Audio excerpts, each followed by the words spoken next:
अध्याय 141। एक तारीख।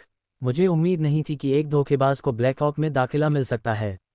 क्या स्कूल ने अपना स्तर गिरा दिया है? जी यानरान ने चलते हुए सोचा और हान सेन और मेरी गर्लफ्रेंड इस जी यानरान के बीच कोई संबंध नहीं समझ पाए। उसके मन में हान सेन एक धोखेबाज था और किसी भी तरह से गुरु नहीं था। जल्द ही जी यानरान ने देखा कि हान सेन उसके पीछे था, इसलिए उसने मुड़कर उस पर भौहें चढ़ाईं। तुम्हें क्या चाहिए? मैं अपने छात्रावास वापस जा रहा हूँ। तुम्हें लगता है कि मैं तुम्हारा पीछा कर रहा हूँ? हान सेन ने आंखें घुमाईं। तुम किस विभाग में हो? तुम्हारा छात्रावास कहाँ है? जी यानरान ने उसकी बात पर विश्वास करने से इनकार कर दिया। तीरंदाजी विभाग, बिल्डिंग ही 10 कमरा 304। हान सेन ने उसे देखकर मुस्कुराया। जी यानरान रुक गई, क्योंकि हान सेन का शयनगृह सचमुच इसी तरफ था, और जिस इमारत में हान सेन रहता था वह उसकी इमारत के ठीक पीछे थी। तीरंदाजी विभाग, इसमें कोई आश्चर्य नहीं कि आपको ब्लैकहॉक में भर्ती किया जा सकता है। खेलों में धोखेबाज और प्रवेश परीक्षा में धोखेबाज, जी यानरान ने कहा। तुम अपने बॉयफ्रेंड के साथ ऐसा व्यवहार क्यों कर रही हो? हान सेन ने असहाय होकर कहा। तुम उस टिप्पणी को तब तक बचा सकते हो जब तक तुम मुझे हरा नहीं सकते, धोखेबाज, जी यानरान ने कहा। बहुत आसान है, अगर तुम चाहो तो मैं अभी कर सकता हूँ। हान सेन धोखेबाज कहे जाने से थोड़ा नाराज हुआ। फिर से धोखा देना चाहते हो? जी यानरान ने तिरस्कार के साथ कहा। हान सेन अवाक रह गया। तुमने कहा कि मैंने धोखा दिया और मुझे ये साबित करने से मना कर दिया। तुम क्या चाहते हो? यदि आप में वास्तव में वह क्षमता है तो हम कल पेशेवर होलोग्राफिक प्रशिक्षण मशीन पर एक मैच कर सकते हैं, जी यानरान ने आत्मविश्वास से कहा। ठीक है, मुझे अपना कॉमलिंक नंबर दे दो, मैं कल तुमसे संपर्क करूंगा। हान सेन मुस्कुराया और बोला। जी यानरान ने आंखें घुमाईं। मेरा नंबर लेने की कोशिश मत करना।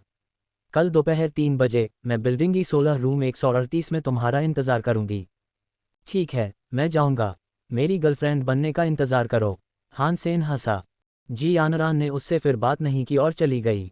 अगली दोपहर जब हान सेन जाने के लिए तैयार था, शिनहुआन ने अचानक उसे एक महत्वपूर्ण कार्य के लिए स्टील आर्मर शेल्टर में वापस जाने का आदेश दिया। हान सेन को जी यानरान से मिलने की योजना छोड़नी पड़ी और स्टील आर्मर शेल्टर में टेलीपोर्ट होना पड़ा।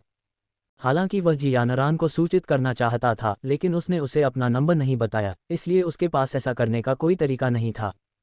जी यानरान 3 बजे वहां गई और इंतजार करने लगी, लेकिन वहां कोई नहीं दिखा। उसे और भी यकीन हो गया कि वह धोखेबाज है। हान सेन 2 दिन बाद वापस आया और जी यानरान से संपर्क करने का कोई रास्ता नहीं था। उसने इसकी ज्यादा चिंता नहीं की और अपनी योजना के अनुसार पढ़ाई जारी रखी। सब लोग, मुझे कुछ कहना है। फैटी ने अपना गला साफ किया और हाथ में कागज का एक पुलिंदा पकड़े हुए कहा। राष्ट्रपति जी, हम आपको सुन सकते हैं, शी ने उत्तर दिया जब वह होलोग्राफिक मशीन पर प्रशिक्षण ले रहे थे।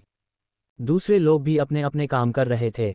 फैटी ने असहाय होकर कहा, कुछ ही दिनों में स्टारी कप शुरू हो जाएगा और वॉरफ्रेम सोसाइटी होने के नाते हमें कुछ वॉरफ्रेम आइटम्स के लिए रजिस्ट्रेशन कराना होगा।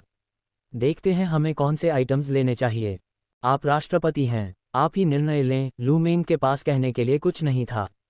झांग यांग ने उत्साह से कहा, बेशक सभी। हमारे सदस्यों की संख्या तो सभी वस्तुओं को कवर भी नहीं करेगी। वांग मिंगमैंग ने आंखें झपकाईं और कहा, हम हैवी वारफ्रेम सोसाइटी हैं, इसलिए हम कई मामलों में वारफ्रेम सोसाइटी से पीछे रह जाएंगे, ली झेनझेन ने कहा। वांग चुन ने आगे कहा, लड़ाई में वस्तुओं के मामले में हम अच्छा प्रदर्शन नहीं करेंगे, और हमने 5 पर 5 टीम युद्ध का अभ्यास भी नहीं किया है और हम वॉरफ्रेम सोसाइटी से भी बहुत बुरे होंगे। ये चुनौतीपूर्ण है, लेकिन जब तक हम एकजुट रहेंगे हम जीत सकेंगे। झांग यांग आत्मविश्वास से भरे हुए थे। फैटी ने वांग मिंगमैंग की ओर देखा, हमें किसके लिए आवेदन करना चाहिए? वांग मिंगमैंग ने हान सेन की ओर देखा जो पढ़ रहा था। भाई हान, आप क्या कहते हैं? वह स्टारी कप, इसमें चैंपियन के लिए क्या है? हान सेन ने सोचा और पूछा। स्किनी ने जल्दी से कहा, जरूर।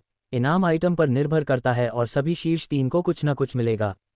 बेशक, चैंपियन का इनाम सबसे अच्छा होता है। उदाहरण के लिए 5 पर 5 मुकाबले की चैंपियन टीम के सभी सदस्यों को स्टार बीस्ट सीरीज का एक वॉरफ्रेम मिलेगा जिसकी कीमत 10 लाख से ज्यादा है। सिंगल कॉम्बैट का चैंपियन किंग सीरीज का सबसे नया वॉरफ्रेम जीतेगा जिसकी कीमत लगभग 10 लाख है। फैटी ने कहा, सभी वस्तुओं में से शीर्ष 3 के लिए पुरस्कार हैं।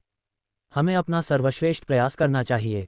अगर हम कुछ नहीं भी जीतते हैं तो भी यह हमारे लिए अभ्यास का एक शानदार अवसर होगा। तो फिर हम सब रजिस्टर कर लेते हैं। हान सेन ने सुना कि स्टारी ग्रुप ने बहुत सारे पुरस्कार दिए हैं और उसने कोशिश करने का फैसला किया। सच में? फैटी ने फिर से वांग मिंगमैंग की ओर देखा। अगर भाई हान ऐसा कहते हैं। वांग मिंगमैंग ने सोचा और पूछा, क्या इन वस्तुओं में कोई समानता है? क्या कोई एक वस्तु सभी में दिखाई दे सकती है? फैटी ने शेड्यूल की जांच की और कहा, एक आइटम के अलावा कोई समस्या नहीं है, जो कि एक ही आइटम है, इसलिए हम में से कोई भी उसके लिए जा सकता है। ठीक है, हमारे अध्यक्ष पंजीकरण का ध्यान रखेंगे, वांग मिंगमैंग ने मुस्कुराते हुए कहा। मिंगमैंग, क्या ये काम करेगा? हमारे समाज में बहुत कम लोग हैं और हम में से लगभग सभी नए छात्र हैं। अगर हम सब कुछ हार गए तो क्या ये बहुत बुरा लगेगा? ली जेनजेन ने थोड़ी चिंता के साथ कहा। कोई बात नहीं, भाई हान के यहाँ होने से हम हारेंगे नहीं। वांग मिंगमैंग को हान सेन पर पूरा भरोसा था। ली जेनजेन और वांग चुन ने हान सेन को अजीब नज़रों से देखा। वे समझ नहीं पाए कि इस नए छात्र में ऐसी क्या खास बात थी कि वांग उसकी इतनी पूजा करता था। उन्होंने वांग मिंगमैंग से भी इस बारे में पूछा था और वांग ने बस इतना कहा था कि वह उन्हें जीवन भर से जानती हैं और वह हमेशा से एक प्रभावशाली व्यक्ति रहे हैं।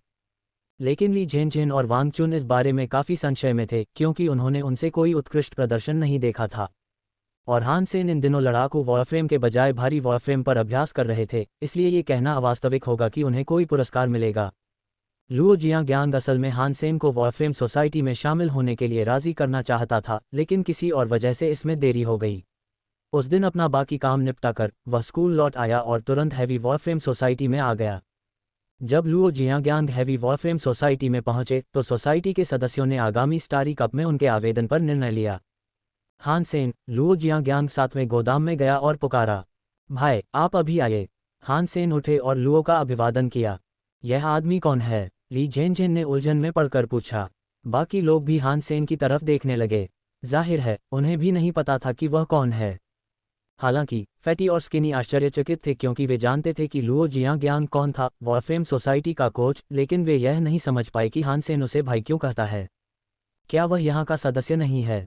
हान सेन हिचकिचाया। उसने इस बारे में कभी किसी से नहीं पूछा और मान लिया कि लुओ यहाँ का सदस्य छात्र है। हान सेन की बातें सुनकर फैटी और स्किनी का गला रुंध गया। लुओ तो वॉरफ्रेम सोसाइटी में कोच था, वो स्टूडेंट कैसे हो सकता है? लुओ शिन्यांग मुस्कुराया और हान सेन के कंधे पर थपथपाया। हान सेन, आपके वॉरफ्रेम संचालन कौशल कमाल के हैं। क्या आप वॉरफ्रेम सोसाइटी में शामिल होने में रुचि रखते हैं?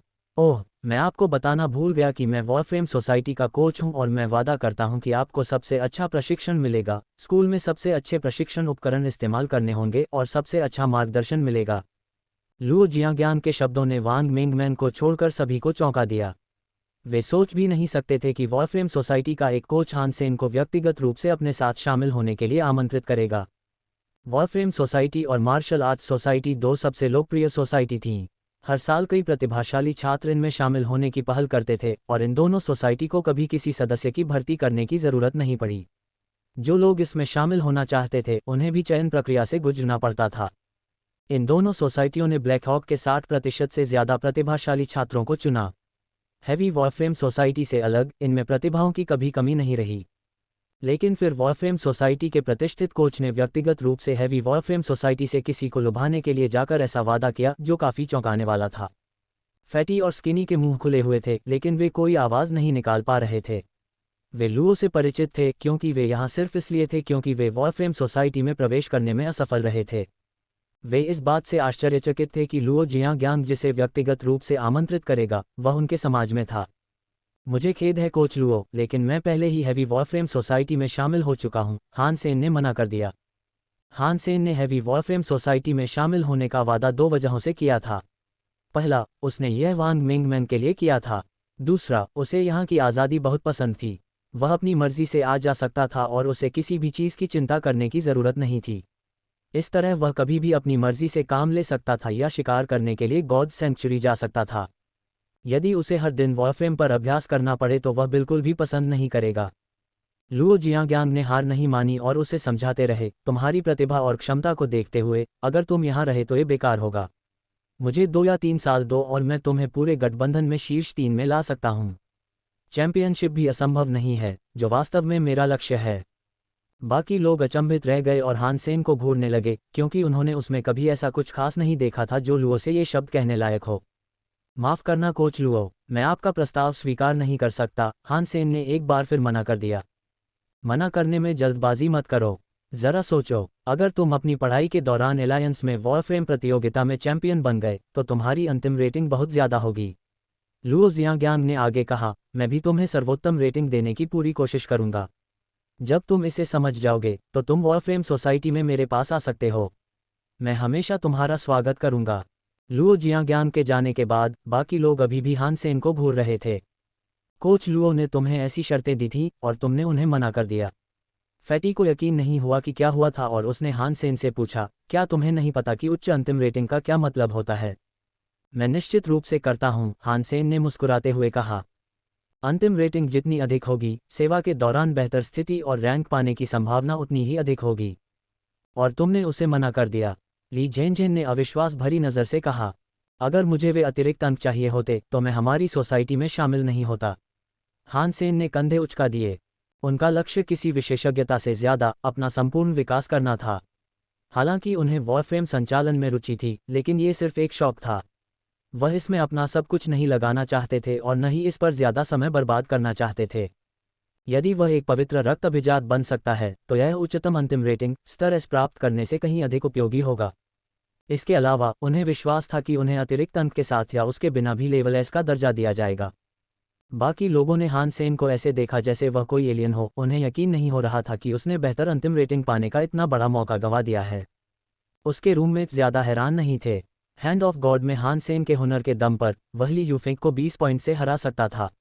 अगर वह हैंड ऑफ गॉड सोसाइटी में शामिल होता तो उसे बहुत पहले ही ये अतिरिक्त पॉइंट्स मिल जाते। वह लुओ जियांग्यांग के बुलाने का इंतजार क्यों करता? मैंने कहा था कि भाई हान के साथ हम प्रतियोगिता में शानदार प्रदर्शन करेंगे। अब क्या तुम्हें मेरी बात पर विश्वास है? वांग मिंगमैंग ने गर्व से कहा। फैटी ने स्टारी कप के बारे में सोचा और रोमांचित हो गया। हान सेन के साथ, जिसे लुओ जियांग्यांग ने व्यक्तिगत रूप से अपनी सोसाइटी में आमंत्रित किया था, शायद इस बार हैवी वॉरफ्रेम सोसाइटी कुछ कर पाए। भले ही वे चैंपियनशिप नहीं जीत पाए, लेकिन कुछ तीसरे स्थान उन्हें प्रतिष्ठा दिलाने के लिए पर्याप्त थे। जाहिर है फैटी अभी भी हान सेन को कम आंक रहा था। अगर उसे पता होता कि हान सेन ने लुओ जियांग्यांग से 1 घंटे तक बिना हारे मुकाबला किया है तो उसने अपना लक्ष्य और ऊंचा रखा होता। हान सेन एक बार फिर 7वें गोदाम से निकलने वाला आखिरी व्यक्ति था। उसने अपनी आदत के मुताबिक कैफेटेरिया में जाकर देखा तो वहां सारे जूस खत्म हो चुके थे। तभी अचानक उसने जी यानरान को वहां बैठकर खाना खाते हुए देखा। जी यानरान भी हाल ही में स्टारी कप की तैयारी कर रही थी और हर दिन घंटों अभ्यास कर रही थी। उसे उम्मीद नहीं थी कि वह हान सेन को फिर से यहां देख पाएगी। उसने हान सेन को देखा और कुछ नहीं कहा। चूंकि वह नहीं आया था, इसका मतलब था कि उसने मान लिया था कि वह काफ़ी अच्छा नहीं है और वह इस बात को और ज़ोर शोर से नहीं कहना चाहती थी। हान सेन उसके पास बैठ गया और बोला, पिछली बार मुझे किसी और काम से देर हो गई थी। तुम्हारा नंबर न होने की वजह से मैं तुम्हें सूचित नहीं कर पाया था और मुझे इसका बहुत अफसोस है। जी यानरान ने कहा, पुरुषों के पास हमेशा इतने सारे बहाने क्यों होते हैं? हान सेन ने मुंह खोला और उसे लगा कि उसे समझाना मुश्किल है। वह तो आया ही नहीं था, इसलिए कोई भी स्पष्टीकरण काफ़ी नहीं लग रहा था। क्या कल हमारा मैच होगा? हान सेन ने एक पल सोचा और फैसला किया कि वह केवल अपनी क्षमता से ही खुद को साबित कर सकता है। छोड़ दो, मैं फिर से धोखा नहीं खाना चाहती। जी यानरान ने हान सेन को स्पष्ट रूप से धोखेबाज के रूप में पहचान लिया था और उसे धोखा देने का इरादा नहीं था। जब हान सेन ने समझाना चाहा तो कुछ छात्र उनके पास आए। उनमें से एक ने हान सेन को देखा और जी यानरान से पूछा, यानरान, ये कौन है? एक नया छात्र, मुझे उसका नाम नहीं पता। जी यानरान ने ली यूफेंग को हान सेन के बारे में नहीं बताया। उसे डर था कि ली कोई मुसीबत मोल ले सकता है। ली यूफेंग ने सिर हिलाया और हान सेन से पूछा, आप किस विभाग में हैं? तीरंदाजी, हान सेन ने सहजता से उत्तर दिया। एक दुबला पतला आदमी हान सेन के बगल में बैठ गया। उसने एक हाथ हान के कंधे पर रखा और आंखें सिकुड़ते हुए बोला, भाई, अगर तुम अपने लिए कोई लड़की पाना चाहते हो तो तुम्हें ज्यादा होशियार होना होगा। अब ये हमारे राष्ट्रपति हैं। तुम्हारी हिम्मत कैसे हुई? कोई भी किसी खूबसूरत लड़की के पीछे भाग सकता है, मैं क्यों नहीं? हान सेन बहुत भोला लग रहा था। दुबले पतले आदमी ने मुस्कुराते हुए एक थूक की गेंद मेज पर रखी और उसे ढकने के लिए एक कप लिया। 2 अतिरिक्त कप लेकर उसने उन्हें उल्टा कर दिया और तीनों कपों को इतनी तेजी से इधर उधर घुमाने लगा कि सब कुछ चकाचौंध हो गया। थोड़ी देर बाद दुबला पतला आदमी मुस्कुराया और हान सेन से कहा, अगर तुम बता सकते हो कि थूक का गोला किस कप के नीचे है तो तुम अपनी पसंद के किसी भी व्यक्ति के साथ बाहर जा सकते हो। अगर नहीं तो चले जाओ और हमारे राष्ट्रपति के सामने फिर कभी अपना चेहरा मत दिखाना। जी यानरान ने उस दुबले पतले आदमी को नहीं रोका, क्योंकि वह हान सेन का जवाब जानने में दिलचस्पी रखती थी। उस दुबले पतले आदमी की गति हैंड ऑफ गॉड सोसाइटी में शीर्ष 3 में से एक थी। ये बताना इतना आसान नहीं था। हान सेन ने दुबले पतले आदमी की तरफ देखा और मुस्कुराते हुए अपना हाथ कप पर रख दिया। दुबला पतला आदमी बहुत खुश हुआ, लेकिन हान सेन मुस्कुराया और बोला, इस कप के नीचे कुछ भी नहीं है। फिर हान सेन ने कप उठाया और नीचे कुछ भी नहीं था। हान सेन ने अगले कप पर हाथ रखा, उसे सहलाया और कहा, इसके नीचे भी नहीं। कप को फिर से हान सेन ने उठा लिया और मेज पर कुछ भी नहीं था। हान सेन ने आखिरी कप पर उंगली रखी और मुस्कुराते हुए कहा, इसके बारे में तुम्हें बताने की कोई ज़रूरत नहीं है। पतला आदमी और बाकी लोग शर्मिंदा थे और यहाँ तक कि जी यानरान ने भी हान सेन को उत्सुकता से देखा। उसे उम्मीद नहीं थी कि वह इतना अच्छा होगा। आज तुम भाग्यशाली हो, मुझे दोबारा तुम्हें देखने मत देना, दुबले पतले आदमी ने झट से कहा। तुम्हें लगता है कि ये सब खत्म हो गया? हान सेन ने मुस्कुराते हुए उस दुबले पतले आदमी की तरफ देखा। वो ऐसा इंसान नहीं था जो तंग किए जाने पर पलटवार न करे। तुम्हें क्या चाहिए? दुबले पतले आदमी ने हान सेन को घूर कर देखा। बिना एक शब्द कहे हान सेन ने तीनों कपों को अपने सामने उल्टा कर दिया और पतले आदमी की तरह एक कप से थूक के गोले को ढक दिया, फिर जल्दी से तीनों कपों को इधर उधर कर दिया। जी हिरान, ली यूफेंग और पतला आदमी सभी जानते थे कि हान क्या करने की कोशिश कर रहा था, लेकिन उन्हें लगा कि वह मछली को तैरना सिखाने की कोशिश कर रहा था। उसकी गति दुबले पतले आदमी की अपेक्षा बहुत कम थी, इसलिए दुबले पतले आदमी ने भी नाक बांध से कुड़ी। हान सेन ने ऐसे व्यवहार किया जैसे उसने कुछ सुना ही न हो और कप बदलना जारी रखा। फिर वह उठकर बैठ गया और लोगों के समूह की ओर देखा। जैसा तुमने कहा, अगर तुम सही अनुमान लगा सकते हो तो मुझे परवाह नहीं कि तुम क्या करते हो। अगर नहीं तो भाड़ में जाओ और जी यानरान से दूर रहो। दुबले पतले आदमी ने व्यंग्य किया, हाथ बढ़ाया और एक कप उठाने ही वाला था कि तुम्हें अपनी हद समझ में नहीं आती है ना। हान सेन ने दुबले पतले आदमी का हाथ रोक लिया और वह आदमी गुस्से से हान को घूरने लगा। तुम क्या कर रहे हो? हान सेन ने ली यूफेंग की ओर देखा, मुस्कुराया और कहा, मैं बस ये जानना चाहता हूं कि क्या आपको यकीन है कि आप यहां सभी का प्रतिनिधित्व कर सकते हैं? यदि नहीं तो कृपया मुझे कोई ऐसा व्यक्ति ढूंढें जो ऐसा कर सके। दुबले पतले आदमी ने अचानक ली यूफेंग की तरफ देखा। हालांकि उसे यकीन था, पर उसे नहीं पता था कि वह ली यूफेंग का प्रतिनिधित्व कर पाएगा या नहीं। ली यूफेंग ने धीरे से कहा, इसे उठाओ। ली यूफेंग की स्वीकृति सुनकर दुबला पतला आदमी गर्व से भर गया।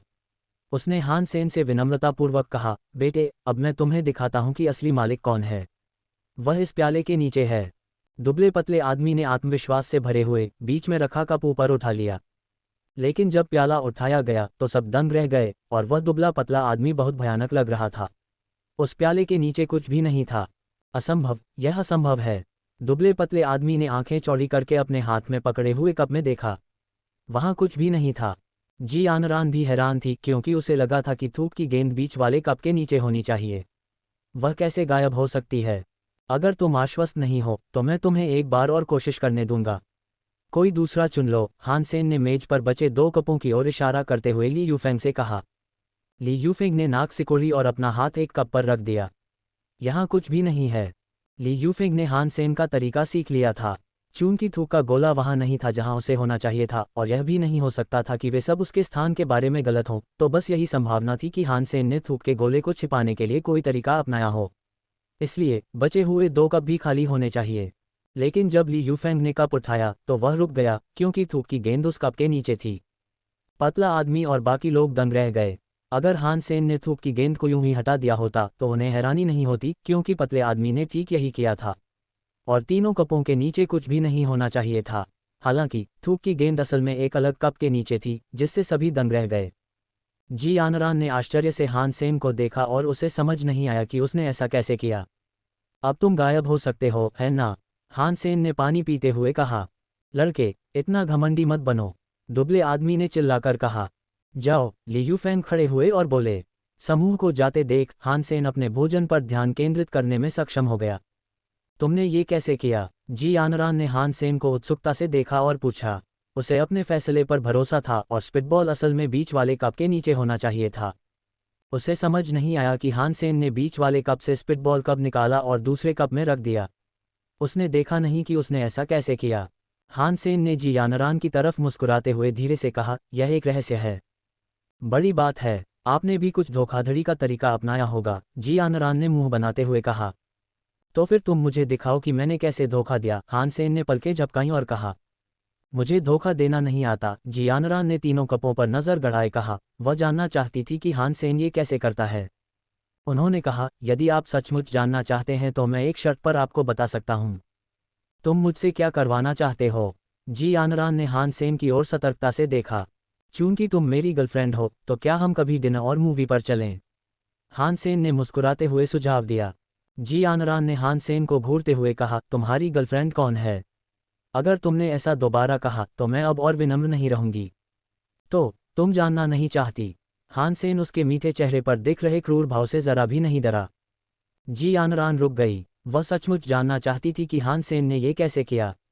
हैंड ऑफ गॉड सोसाइटी के सदस्य हमेशा से ये खेल खेलते रहे हैं जिसके मुख्य कारक गति और दृष्टि थे। अगर वह हान सेन द्वारा इस्तेमाल की गई विधि सीख लेती तो वह इस खेल में अजेय हो जाती। सिर्फ खाना और फिल्म? जी आनरान ने पलकें झपकाते हुए पूछा। हाँ, हान सेन हंसा। अच्छा, कोई बात नहीं। अब बताओ तुमने ये कैसे किया? जी आनरान ने झिझकते हुए कहा।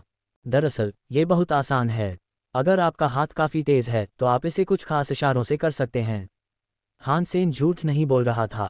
वह बस स्लीव ब्लेड का इस्तेमाल कर रहा था। लेकिन उसका हाथ बहुत तेज था और उसकी हरकतें बहुत सूक्ष्म थीं, इसलिए जी आनरान यह नहीं देख सकी कि उसने ये कैसे किया। अगर तुम मुझे सच नहीं बताओगे तो भूल जाओ।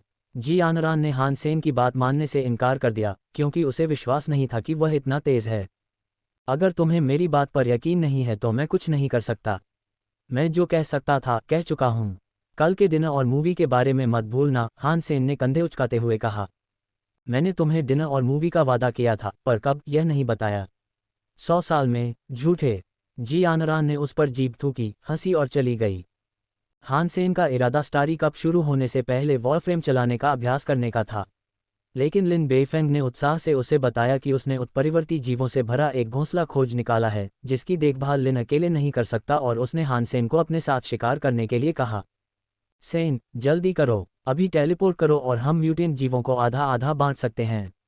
लिन बेइफेंग अकेले जाने की हिम्मत नहीं कर पा रहा था और किसी भी गिरोह के साथ सहयोग करने से हिचकिचा रहा था। अगर वह ऐसा करता तो शायद उसे 30% भी नहीं मिलता। आखिरकार उन्होंने केवल एक स्थान उपलब्ध कराया था और नियमों के अनुसार यदि उन्होंने कुछ और योगदान नहीं किया होता तो उन्हें केवल 30% ही मिल सकता था। कितना समय लगेगा? हान सेन हिचकिचाया। स्टारी कप कुछ ही दिनों में शुरू हो जाएगा। उसने फैटी से वादा किया था कि वह जाएगा। सभी चीज़ों के लिए आवेदन करना भी उसका ही विचार था, इसलिए अगर वह चूक गया तो कोई मतलब नहीं होगा। ज़्यादा दूर नहीं है, बस दक्षिणी पहाड़ों में है। पहाड़ों से तो हमें एक दिन से भी कम समय लगेगा, लिन बेइफेंग ने जल्दी से कहा।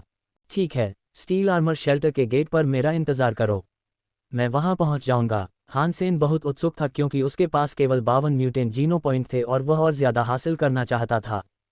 हान सेन ने आश्रय में प्रवेश करने के लिए स्कूल के टेलीपोर्ट स्टेशन का उपयोग किया और लिन बेइफेंग को गेट के चारों ओर चक्कर लगाते हुए देखा, जो बहुत चिंतित दिख रहा था। मेरे भाई, तुम आखिरकार आ ही गए। चलो अब चलें। लिन बेइफेंग ने हान सेन को देखते ही उसे पकड़ लिया। दोनों ने अपने अपने घोड़े बुलाए और दक्षिणी पहाड़ों की ओर चल पड़े। हान सेन ने देखा कि लिन बेइफेंग अभी भी एक आदिम घोड़े पर सवार था तो हंसा। लिन, तुम अभी भी एक आदिम घोड़े पर क्यों सवार हो? म्यूटेंट माउंट बहुत दुर्लभ होते हैं। मैं ढूंढ रहा था पर कोई बेच नहीं रहा था। लिन ने हान सेन द्वारा सवार म्यूटेंट 3 आंखों वाले जानवर को प्रशंसा से देखा। मेरे पास एक है, क्या तुम्हें इसमें रुचि है? हान सेन उत्परिवर्ती सींग वाले रेत लोमड़ी के वाहन को बेचने के लिए तैयार था क्योंकि उसे इसकी कोई ज़रूरत नहीं थी। तुम्हें पहले ही बता देना चाहिए था। ये कैसा माउंट है, मुझे दिखाओ, लिन ने जल्दी से कहा। हान सेन ने उत्परिवर्ती सींग वाली रेतीली लोमड़ी को बुलाया। लिन को उस मजबूत सफ़ेद लोमड़ी से प्यार हो गया और उसने कहा, सेन, मैं इसे ले लूँगा, अपनी कीमत बताओ। क्या आपके पास सेंट हॉल का एस क्लास लाइसेंस है? हान सेन ने पूछा। ये मिलना मुश्किल है, मेरे परिवार के पास कुछ थे लेकिन हम उनका इस्तेमाल कर चुके हैं, लिन ने असहाय होकर कहा। ठीक है, तो मैं इस बार उत्परिवर्ती प्राणियों का एक बड़ा हिस्सा ले लूँगा, हान सेन ने सोचा और कहा। कोई बात नहीं, पर वे सब एक ही तरह के जीव लग रहे थे और अगर आप बहुत ज़्यादा खा लें तो कुछ नहीं होता। लिन ने हान की तरफ हैरानी से देखा, उसे समझ नहीं आ रहा था कि वह एक ही तरह का इतना सारा मांस क्यों चाहता है। मैं इन्हें खुद नहीं खा रहा बल्कि एक पालतू जानवर को खिला रहा हूँ। हान सेन ने अपने सुनहरे रॉकवाम राजा को बुलाया। एक पालतू जानवर को उत्परिवर्ती मांस खिलाना, कितना असाधारण। लिन ने हान की हथेली में सुनहरा छोटा कीड़ा देखा और पूछा, यह एक उत्परिवर्ती पालतू जानवर होना चाहिए? फिर से अनुमान लगाओ, हान सेन ने मुस्कुराते हुए कहा। लिन बेइफेंग ने अचानक अपनी आंखें चौड़ी कर लीं। यह एक पवित्र रक्त वाला पालतू जानवर है। क्यों नहीं? हान सेन ने कहा। वाह सेन, तुम इतने ज़बरदस्त हो कि तुम्हारा पालतू जानवर भी पवित्र रक्त का है। लिन बेनफेंग ने सोचा और कहा, तो मैं यह म्यूटेंट बीस्ट सोल माउंट ले लूँगा। हम चाहे जितने भी म्यूटेंट जीवों का शिकार करें, मैं सिर्फ 5 ही लूँगा और बाकी सब तुम्हारे हैं। अच्छा, हान सेन ने तुरंत सहमति जताई। लिन बेइफेंग को जो मिला वह उत्परिवर्ती प्राणियों का एक बड़ा घोंसला था और यह कोई बुरा सौदा नहीं होगा। जब लिन बेइफेंग पहाड़ की एक दरार पर पहुंचे तो हान सेन चौंक गए। भूकंप या किसी और वजह से पहाड़ में एक दरार पड़ गई थी। चूहे के आकार की कई विशाल नीली चींटियां उस दरार में अंदर बाहर आ जा रही थीं। दूर से उन्हें बस नीली रोशनियों का एक सागर दिखाई दे रहा था, इसलिए उनकी संख्या कम से कम 100-200 तो होगी ही। सेन, ये जीव हैं। इनके शरीर बहुत कठोर हैं और इनकी संख्या बहुत ज्यादा है। जब मैंने इन्हें पाया तो मैंने इनमें से एक पर अपना उत्परिवर्ती पशु आत्मा चाकू चलाने की कोशिश की, लेकिन उसके खोल पर सिर्फ एक सफ़ेद निशान ही छोड़ पाया। लिन ने रुककर कहा, हालांकि वे आकार में छोटे हैं लेकिन बहुत तेज हैं। कम दूरी में उनकी गति लगभग हमारे उत्परिवर्ती पशु आत्मा सवारों जितनी ही थी। हालांकि वे उस गति को बनाए नहीं रख सकते थे। 100 फीट दौड़ने के बाद वे धीमे हो जाएंगे और उनमें से प्रत्येक 300 पाउंड का पत्थर आसानी से उठा सकता है। जब लिन बेइफेंग समझा रहे थे, हान सेन ने विशाल चींटियों की जांच की जो नीले क्रिस्टल से बनी हुई लग रही थीं, और पाया कि वे चट्टानों को काट रही थीं और दरार को और चौड़ा कर रही थीं। उनके मुंह में चट्टानें चॉकलेट की तरह थीं और उन्हें देखकर यह कहना कठिन था कि चट्टानें कठोर थीं।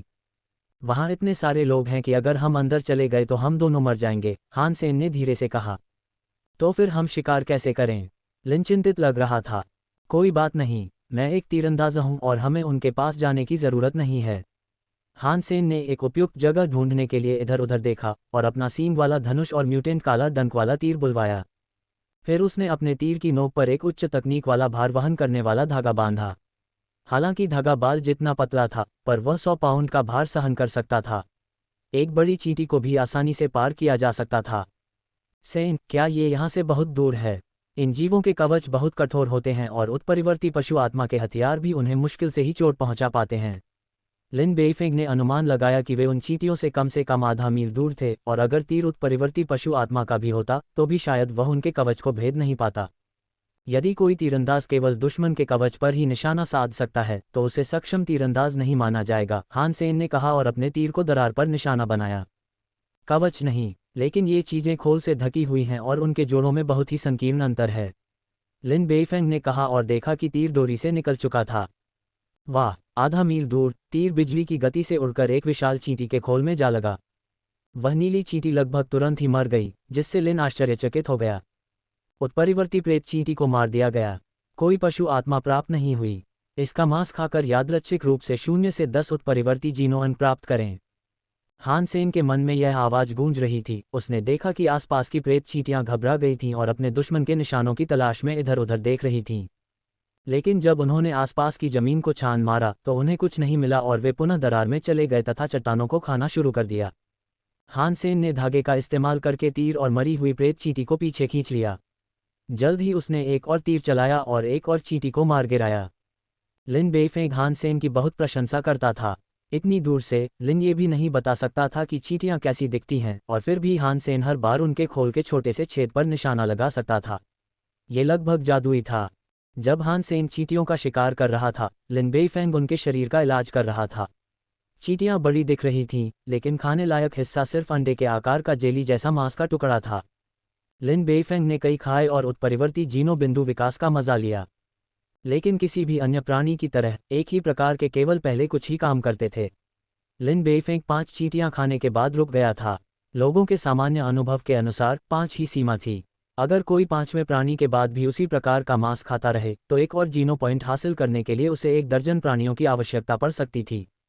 बाद में हान सेन द्वारा मारे गए प्रेत चींटियों को लिन ने नमक से उपचारित किया। फिर उन्होंने मांस को सुखाकर पकाया ताकि उसे ले जाना और रखना आसान हो जाए। हान सेन ने स्वयं भी 5 चींटियां खाईं और एक आवाज़ सुनी जो उसे उसके उत्परिवर्ती जीनो पॉइंट्स में वृद्धि के बारे में बता रही थी। हान सेन के म्यूटेंट जीनो पॉइंट भी 52 पॉइंट से बढ़कर 64 पॉइंट हो गए। उनके म्यूटेंट जीनो पॉइंट अपेक्षाकृत ज्यादा थे, इसलिए भविष्य में जब वे नया मांस खाएंगे तब भी असर उतना अच्छा नहीं होगा। हान सेन ने सुनहरे पत्थर के कीड़े राजा को बुलाया। उस छोटे से कीड़े ने एक काल्पनिक चींटी को लगभग निगल लिया और यहाँ तक कि कीड़े ने चींटी का खोल भी कुतर दिया। कीड़ा राजा चींटी जितना बड़ा भी नहीं था, इसलिए हान सेन को पता ही नहीं चला कि उसने चींटी को कैसे खा लिया। 1 दर्जन प्रेत चींटियों को खाने के बाद कीड़ा राजा का शरीर फूलकर मुट्ठी जितना बड़ा हो गया। हान सेन ने लिन से कहा कि अब मांस को और न खिलाए और चींटियों के शरीर सीधे कीड़ा राजा पर फेंक दिए, जो अभी भी खाना जारी रख पा रहा था। 3 दर्जन चींटियां खाने के बाद कीड़ा राजा प्रेत चींटी जितना बड़ा हो गया और उसमें कोई और बदलाव नहीं आया। एक पवित्र रक्त वाला पालतू जानवर वाकई प्रभावशाली होता है। कम से कम उसकी भूख ओलंपिक जितनी तो होती ही है। लिन बेइफेंग तो पहले ही दंग रह गया था। कृमि राजा असल में सोना खा रहा था। हान सेन को जरा भी चिंता नहीं थी। वैसे भी वह बाजार में ज्यादा मात्रा में म्यूटेंट मीट नहीं बेच सकता था, तो उसे अपने पालतू जानवर को खिलाना ही बेहतर होगा। लेकिन हान सेन उसे सारा मांस नहीं देने वाला था, क्योंकि उसे म्याउंट के लिए कुछ मांस बचाना था। लिन बेइफेंग के सामने हान सेन म्याउंट को नहीं बुला सकता था। वह एक जानवर आत्मा वाला पालतू जानवर था जो किनशुवान ने डॉलर को दिया था, इसलिए अगर वह उसे बुला लेता तो राज खुल सकता था। अगर मुझे पता होता कि एक तीरंदाज इतना कुछ कर सकता है तो मुझे तीरंदाजी सीखनी चाहिए थी। लिन ने हान सेन की तरफ ईर्ष्या भरी नज़र से देखा, जो आराम से शिकार कर रहा था। ऐसा नहीं है कि हर तीरंदाज ऐसा कर सकता है, हान सेन ने मुस्कुराते हुए कहा। अगर उसने जेड स्किन का अभ्यास नहीं किया होता तो अपने पवित्र जीनो पॉइंट्स, पवित्र रक्त धनुष और उत्परिवर्ती तीर के बिना वह इस तरह प्रेत चींटियों का शिकार नहीं कर पाता। एक सामान्य व्यक्ति इतनी दूरी से चींटियों के शरीर के बीच के अंतराल को बिल्कुल भी नहीं देख सकता था। हान सेन ने अचानक एक अलग आवाज सुनी जब उसने एक और प्रेत चींटी को मार डाला। उत्परिवर्ती प्रेत चींटी को मार दिया गया। उत्परिवर्ती प्रेत चींटी की पशु आत्मा प्राप्त हुई। इसका मांस खाकर यादृच्छिक रूप से 0 से 10 उत्परिवर्ती जीनोन प्राप्त करें। उत्परिवर्ती प्रेत चींटी की पशु आत्मा का प्रकार कवच। हान सेन ने म्यूटेंट बीस्ट सोल कवच बुलाया और अचानक नीले क्रिस्टल से ढक गया। यह उसके काले बीटल कवच की तरह पूरी तरह से सुरक्षित था और उससे भी ज्यादा सुंदर था। लिन बेइफेंग आश्चर्यचकित था। क्या शानदार कवच था! अगर कोई महिला इसे पहनती है तो यह। लिन प्रेत चींटी कवच के लिए पूछने के लिए बहुत उत्सुक था, लेकिन उसे नहीं पता था कि क्या कहना है। उसे अभी अभी हान सेन से एक उत्परिवर्ती पशु आत्मा माउंट मिला था और उसके पास कुछ और मांगने का साहस नहीं था। अहम सेन, क्या आप इस पशु आत्मा का उपयोग करेंगे? यदि नहीं, तो मैं इसे खरीदने के लिए एक साधारण उत्परिवर्ती पशु आत्मा कवच की कीमत को 2 गुना नहीं, 3 गुना कर सकता हूं, लिन ने पूछा, कवच के इस सूट के रूप से प्रभावित होकर। मुझे अभी पैसों की ज़रूरत नहीं है, लेकिन मैं इसे एस क्लास लाइसेंस के बदले में दे दूंगा। हान सेन ने सोचा और कहा। उसे असल में इस कवच की ज़रूरत नहीं थी, लेकिन वह इसे बाद के लिए बचा सकता था। वह इसे बेच भी सकता था, लेकिन सिर्फ पैसों के लिए नहीं। भाई, मेरे पास सचमुच कोई एस क्लास लाइसेंस नहीं है। सैन्य नियंत्रण बहुत सख्त है। ए क्लास तो ठीक है, लेकिन एस क्लास मिलना वाकई मुश्किल है, लिन ने कड़वाहट से कहा। क्या इस राक्षसी आत्मा को पाना मुश्किल नहीं है? हान सेन ने मुस्कुराते हुए पूछा। बिल्कुल, लिन बेइफेंग ने भौहें चढ़ाईं और एक पल सोचा, फिर हान से कहा, सेन, मेरे पास एस क्लास का लाइसेंस नहीं है, लेकिन एक चीज़ ज़रूर है जो तुम्हें पसंद आ सकती है। जब हम वापस आएंगे तो मैं तुम्हें दिखाऊंगा और अगर तुम्हारी रुचि हो तो हम व्यापार कर सकते हैं। अगर नहीं तो भूल जाओ। यह क्या है? हान सेन ने उत्सुकता से पूछा। एक सुपर जैविक वारफ्रेम, लिन ने उत्तर दिया। मैं जैविक वारफ्रेम के बारे में जानता हूं, लेकिन सुपर क्यों? हान सेन ने पूछा। लिन बेइफेंग ने कहा, जिन्हें हम आमतौर पर देखते हैं वे अर्धजैविक अर्धयांत्रिक होते हैं। हालांकि उनकी उपस्थिति लगभग एक प्राणी जैसी होती है और वे मानव शरीर की तरह कई कठिन क्रियाएं कर सकते हैं, आखिरकार उनकी कई सीमाएं हैं। सुपर बायोलॉजिकल वॉरफ्रेम उद्योग की नवीनतम तकनीक का उत्पाद है और इसे अभी तक अलायंस में नहीं बेचा गया है। अब केवल कुछ ही सैन्य प्रयोगशालाओं के पास इसके कई प्रोटोटाइप हैं। चीन की सेना को हमारी कंपनी द्वारा उत्पादित दुर्लभ धातु की ज़रूरत होती है, इसलिए हमने सेना के साथ संपर्क स्थापित किया है। और यह सुपर बायोलॉजिकल वॉरफ्रेम एक प्रोटोटाइप था जिसे मैं उनसे प्राप्त करने में कामयाब रहा। ये बहुत बढ़िया है। क्या अंतर है? हान सेन को वॉरफ्रेम में बहुत रुचि थी। ये सुपर बायोलॉजिकल वॉरफ्रेम एकदम सही है, बस इतना है कि इसे गॉड सेंचुरी में इस्तेमाल नहीं किया जा सकता। एक साधारण वॉरफ्रेम कम से कम 12 से 18 फीट ऊंचा होना चाहिए, भारी वॉरफ्रेम की तो बात ही छोड़िए। इसलिए आप इन्हें अपने साथ नहीं ला सकते। एक सुपर बायोलॉजिकल वॉरफ्रेम अलग होता है।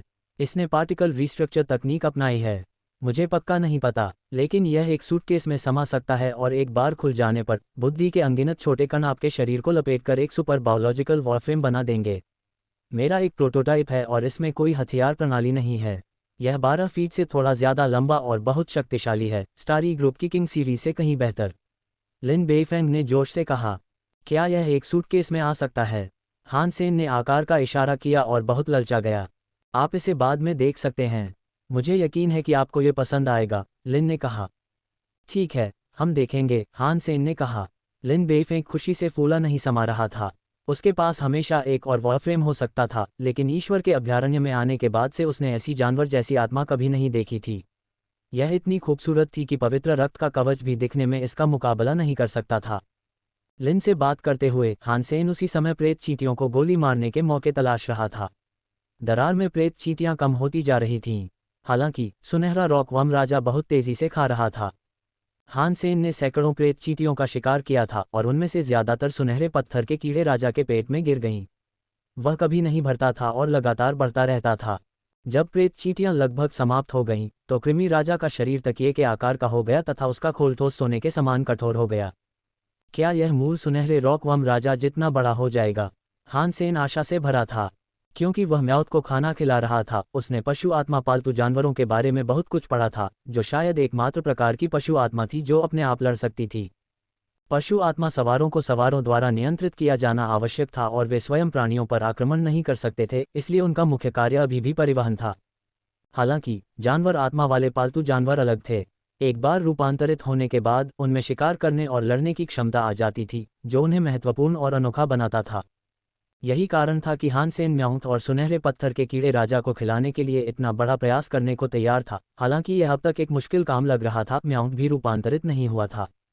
हान सेन को अपने पालतू जानवरों के बारे में सोचते हुए कुछ गड़बड़ महसूस हुई। एक नज़र में उसने एक टट्टू के आकार की काल्पनिक चींटी को दरार से बाहर निकलते देखा, लेकिन दरार थोड़ी संकरी थी और उसका शरीर वहां फंसा हुआ था। अपने तीखे पंजों से पत्थरों को तोड़ते हुए और उन्हें टोफू की तरह कुतरते हुए चींटी अब बाहर निकलने ही वाली थी। हान सेन को अचानक समझ आ गया कि उत्परिवर्ती प्रेत चींटियां पत्थर क्यों खा रही थीं। इसलिए नहीं कि उन्हें स्वाद अच्छा लग रहा था, बल्कि इसलिए कि वे उस विशाल चींटी के लिए दरार को चौड़ा करने की कोशिश कर रही थीं। अरे, यह कोई पवित्र रक्त वाली प्रेत चींटी तो नहीं हो सकती है ना? लिन बेइफेंग ने भी इसे देखा और आंखें फाड़कर चिल्लाया।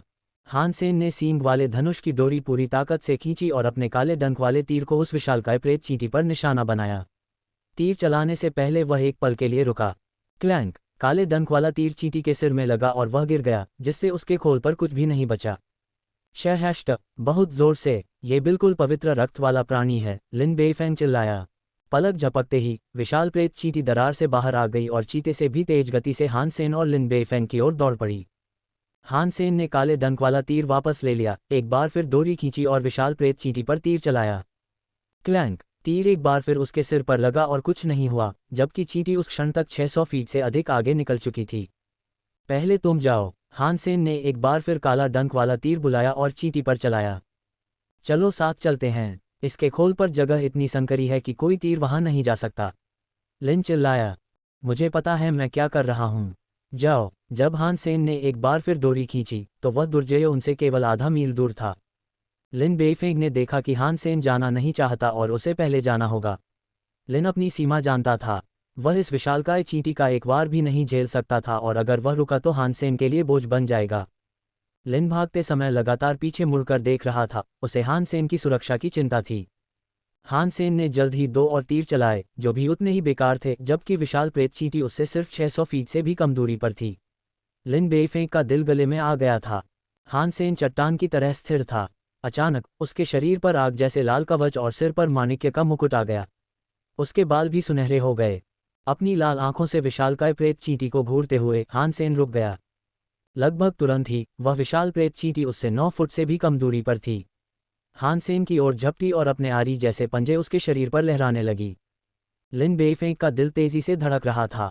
उसने देखा कि हान सेन ने अचानक एक कदम उठाया, जो अविश्वसनीय रूप से तेज था। हान पीछे हटने के बजाय आगे बढ़ा और विशाल प्रेत चींटी के बहुत पास रहा। आखिरकार उसने तीर चला दिया। स्नैप! उनके बीच की दूरी इतनी कम थी कि हान सेन का तीर सीधा विशाल प्रेत चींटी के मुंह में जा लगा। पूरा तीर वहीं गायब हो गया और विशाल प्रेत चींटी ने एक दर्दनाक फुफकार भरी। हान सेन उस विशालकाय प्रेत चींटी से एक और कदम दूर हट गया जो उत्पात मचा रही थी।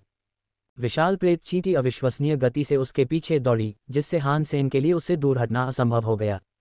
जब वह उसे पकड़ने ही वाली थी, हान सेन फिर से एक तरफ हट गया और उसके घातक प्रहार को बखूबी चकमा दे दिया। दूर से देखकर लिन बेइफेंग बहुत घबरा गया। विशाल प्रेत चींटी इतनी तेज थी कि हान सेन तेज चाकुओं पर चल रहा था। एक भी चूक और उसकी जान जा सकती थी।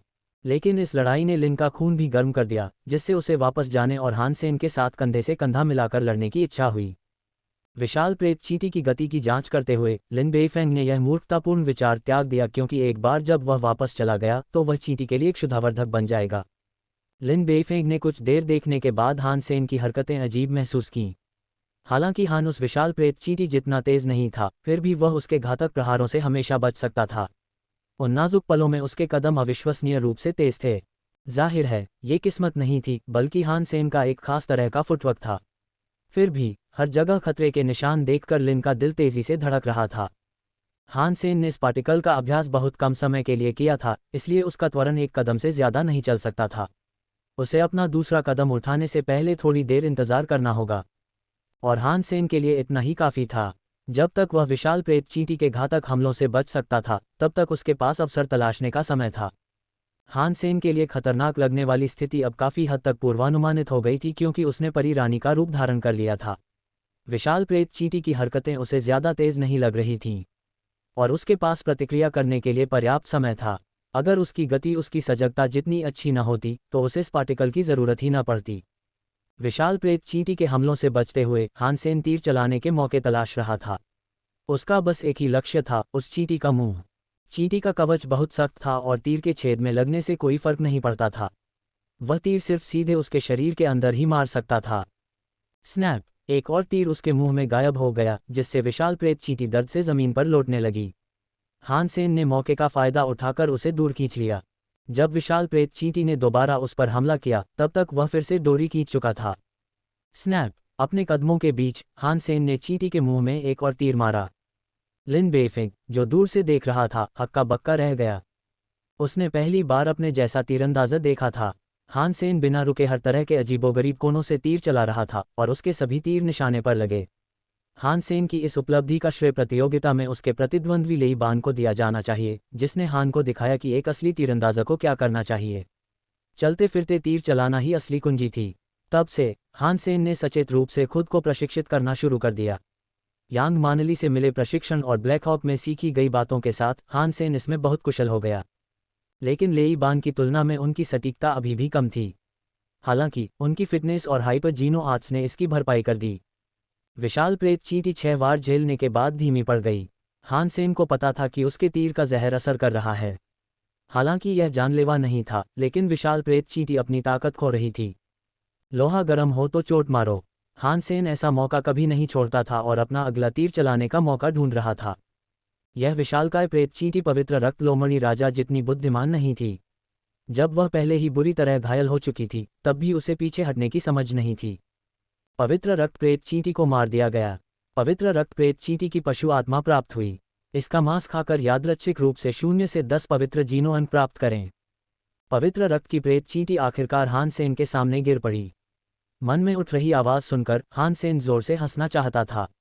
एक और पवित्र रक्त की राक्षसी आत्मा, और वह कवच उसके काले भरिंग कवच जितना ही मजबूत था। सेन, कमाल है, क्या ये पवित्र रक्त वाला प्राणी है? लिन बेइफेंग ने पीछे मुड़कर हान सेन से पूछा। ये निश्चित है, हान सेन ने मुस्कुराते हुए कहा। सेन, क्या तुम्हें इसकी पशु आत्मा मिल गई? लिन ने हान सेन को घूरते हुए पूछा। हाँ, हान सेन ने झूठ नहीं बोला। चूंकि लिन ने उत्परिवर्ती पशु आत्मा कवच देखा था, इसलिए वह पवित्र रक्त संस्करण को पहचान लेगा। उसे नकारने की कोई ज़रूरत नहीं थी। एक पवित्र रक्त राक्षस आत्मा। सच में, क्या तुम लेडी लक के साथ सोए थे? लिन ने हान सेन का कंधा पकड़ा और उसे जोर से हिलाया। लेकिन लिन ने पवित्र रक्त वाले जानवर की आत्मा और मांस खरीदने की कोशिश नहीं की। लिन के शांत होने के बाद हान सेन मुस्कुराया और उससे कहा, लिन, मुझे भी पवित्र रक्त वाले जानवर की आत्मा और मांस की सख्त ज़रूरत है, इसलिए मैं बांट नहीं सकता। तुम चाहो तो म्यूटेंट चींटियों का ज़्यादा मांस ले सकते हो। लिन बेइफेंग ने हान सेन की तरफ आंखें घुमाईं। मुझे इसकी क्या ज़रूरत है? इन्हें बेच दो। क्या मैं तुम्हें गरीब दिखता हूँ? शायद तुम इसे वापस ले जा सकते हो और देख सकते हो कि क्या तुम इसे किसी उत्परिवर्ती पशु आत्मा के बदले में बदल सकते हो। हान सेन हंसा। लिन बेइफेंग ने कहा, उत्परिवर्ती प्रेत चींटी जानवर आत्मा कवच को देखने के बाद अब मुझे कोई अन्य उत्परिवर्ती जानवर आत्मा नहीं चाहिए। मैं इसे जानवर आत्मा के लिए व्यापार करने में सक्षम नहीं हूँ। भले ही मैं कर सकूं, मैं बस मूड में नहीं हूँ। लिन ने हान सेन को घूरते हुए कहा, मुझे और कुछ नहीं चाहिए। लेकिन अगर तुम उस पवित्र रक्त प्रेत चींटी कवच को बेचना चाहते हो, तो तुम्हें पहले मेरे पास आना होगा। लिन बेइफेंग ने इस पर गहराई से विचार किया था। हान सेन जल्द ही द्वितीय देव के अभयारण्य में प्रवेश करेगा और तब तक उसके पास पवित्र रक्तप्रेत चींटी कवच प्राप्त करने का अवसर था। ठीक है, यह मैं आपसे वादा करता हूँ। अगर मैं इसे बेचना चाहूँगा तो पहले आपसे पूछूंगा। हान सेन ने तुरंत सहमति जताई। यह एक सौदा है। लिन ने अपना हाथ बढ़ाया और छोटी उंगली से शपथ लेना चाहा। ये बहुत बचकाना है ना? हान सेन शर्मिंदा हुआ। मुझे परवाह नहीं है। लिन ने अपनी छोटी उंगली हान की उंगली में फंसाते हुए बुदबुदाया, जो भी वादा तोड़ेगा उसकी 10 पत्नियां होंगी और कोई लिंग नहीं होगा। साले, ये तो धूर्तता है। हान सेन ने जल्दी से लिन की उंगली छुड़ा ली। यही तो जरूरी है। लिन हंसा। फिर दोनों ने बाकी बची हुई उत्परिवर्ती प्रेत चींटियों को भी साफ कर दिया, जिनकी संख्या कुल मिलाकर लगभग 500 थी। उनमें से ज्यादातर कृमि राजा के पेट में पहुंच गईं, जो शायद अथाह था। हान सेन ने 100 प्रेत चींटियों को सुखाकर म्याउंत के भोजन के रूप में बचा लिया और बाकी सब कीड़ों के राजा को खिला दिए गए।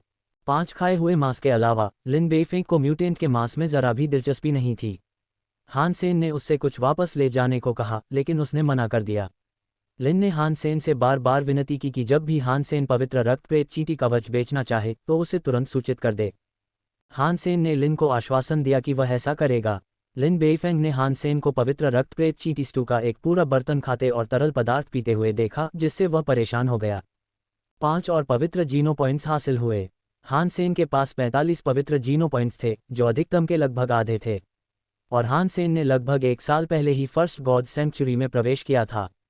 लिन बेइफेंग को दिलासा देने के लिए हान सेन ने उसे सबसे पहले म्यूटेंट फैंटम चींटी कवच दिया। इसलिए जैसे ही लिन स्टील आर्मर शेल्टर में वापस आया, उसने तुरंत वह वॉरफ्रेम हान सेन के पास ला दिया जिसके बारे में वह बात कर रहा था। बेशक ये बस एक सूटकेस के आकार का चांदी का मिश्र धातु का डिब्बा था। हालांकि यह भारी था, फिर भी किसी के लिए ये कल्पना करना मुश्किल था कि इसमें 12 फीट से ज्यादा ऊंचा एक वॉरफ्रेम था। गॉड सेंचुरी में इस वॉरफ्रेम को परखने का कोई तरीका नहीं था, लेकिन हान सेन को यकीन था कि लिन बेइफेंग उसे म्यूटेंट बीस्ट सोल के चक्कर में नहीं फंसाएगा। इसलिए वह केस लेकर गॉड सेंचुरी से चला गया। रात हो चुकी थी जब हान सेन स्कूल वापस टेलीपोर्ट हुआ। वह रुका और सुपर बायोलॉजिकल वॉरफ्रेम लेकर 7वें गोदाम में गया। गोदाम खाली था। हान सेन ने केस वैसे ही खोला जैसे लिन बेइफेंग ने उसे सिखाया था। केस से एक प्रकाश किरण प्रक्षेपित हुई और हान सेन के शरीर को स्कैन किया। स्कैन पूरा हुआ, विश्लेषण पूरा हुआ, super biological warframe silver killer unlock हुआ। जैसे ही डिब्बा खोला गया, पारे जैसा तरल पदार्थ जिसमें रंग बिरंगे कण मिले हुए थे डिब्बे से बाहर निकला।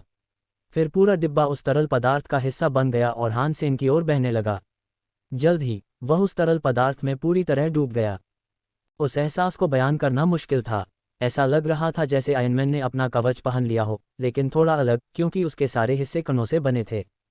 जल्द ही 12 फीट से अधिक ऊंचा एक चांदी का मानवरूपी युद्ध ढांचा वहां प्रकट हुआ जहां हान सेन खड़ा था और हान सेन एक तन कॉकपिट में बैठा था। हान सेन विज्ञान और तकनीक की महान शक्ति की केवल प्रशंसा ही कर सकते थे। 100 पाउंड से भी कम वजन का एक छोटा सा केस इतना विशाल वॉरफ्रेम बन सकता है, और इसका वजन भी एक सामान्य वॉरफ्रेम के टन भार के बराबर था। दुर्भाग्य से ईश्वर के अभयारण्य में मानव विज्ञान और तकनीक पूरी तरह से बेकार हैं, वरना ईश्वर के अभयारण्य पर मानव का कब्जा हो चुका होता और सभी जीव जंतु नष्ट हो गए होते। हान सेन ने आह भरी।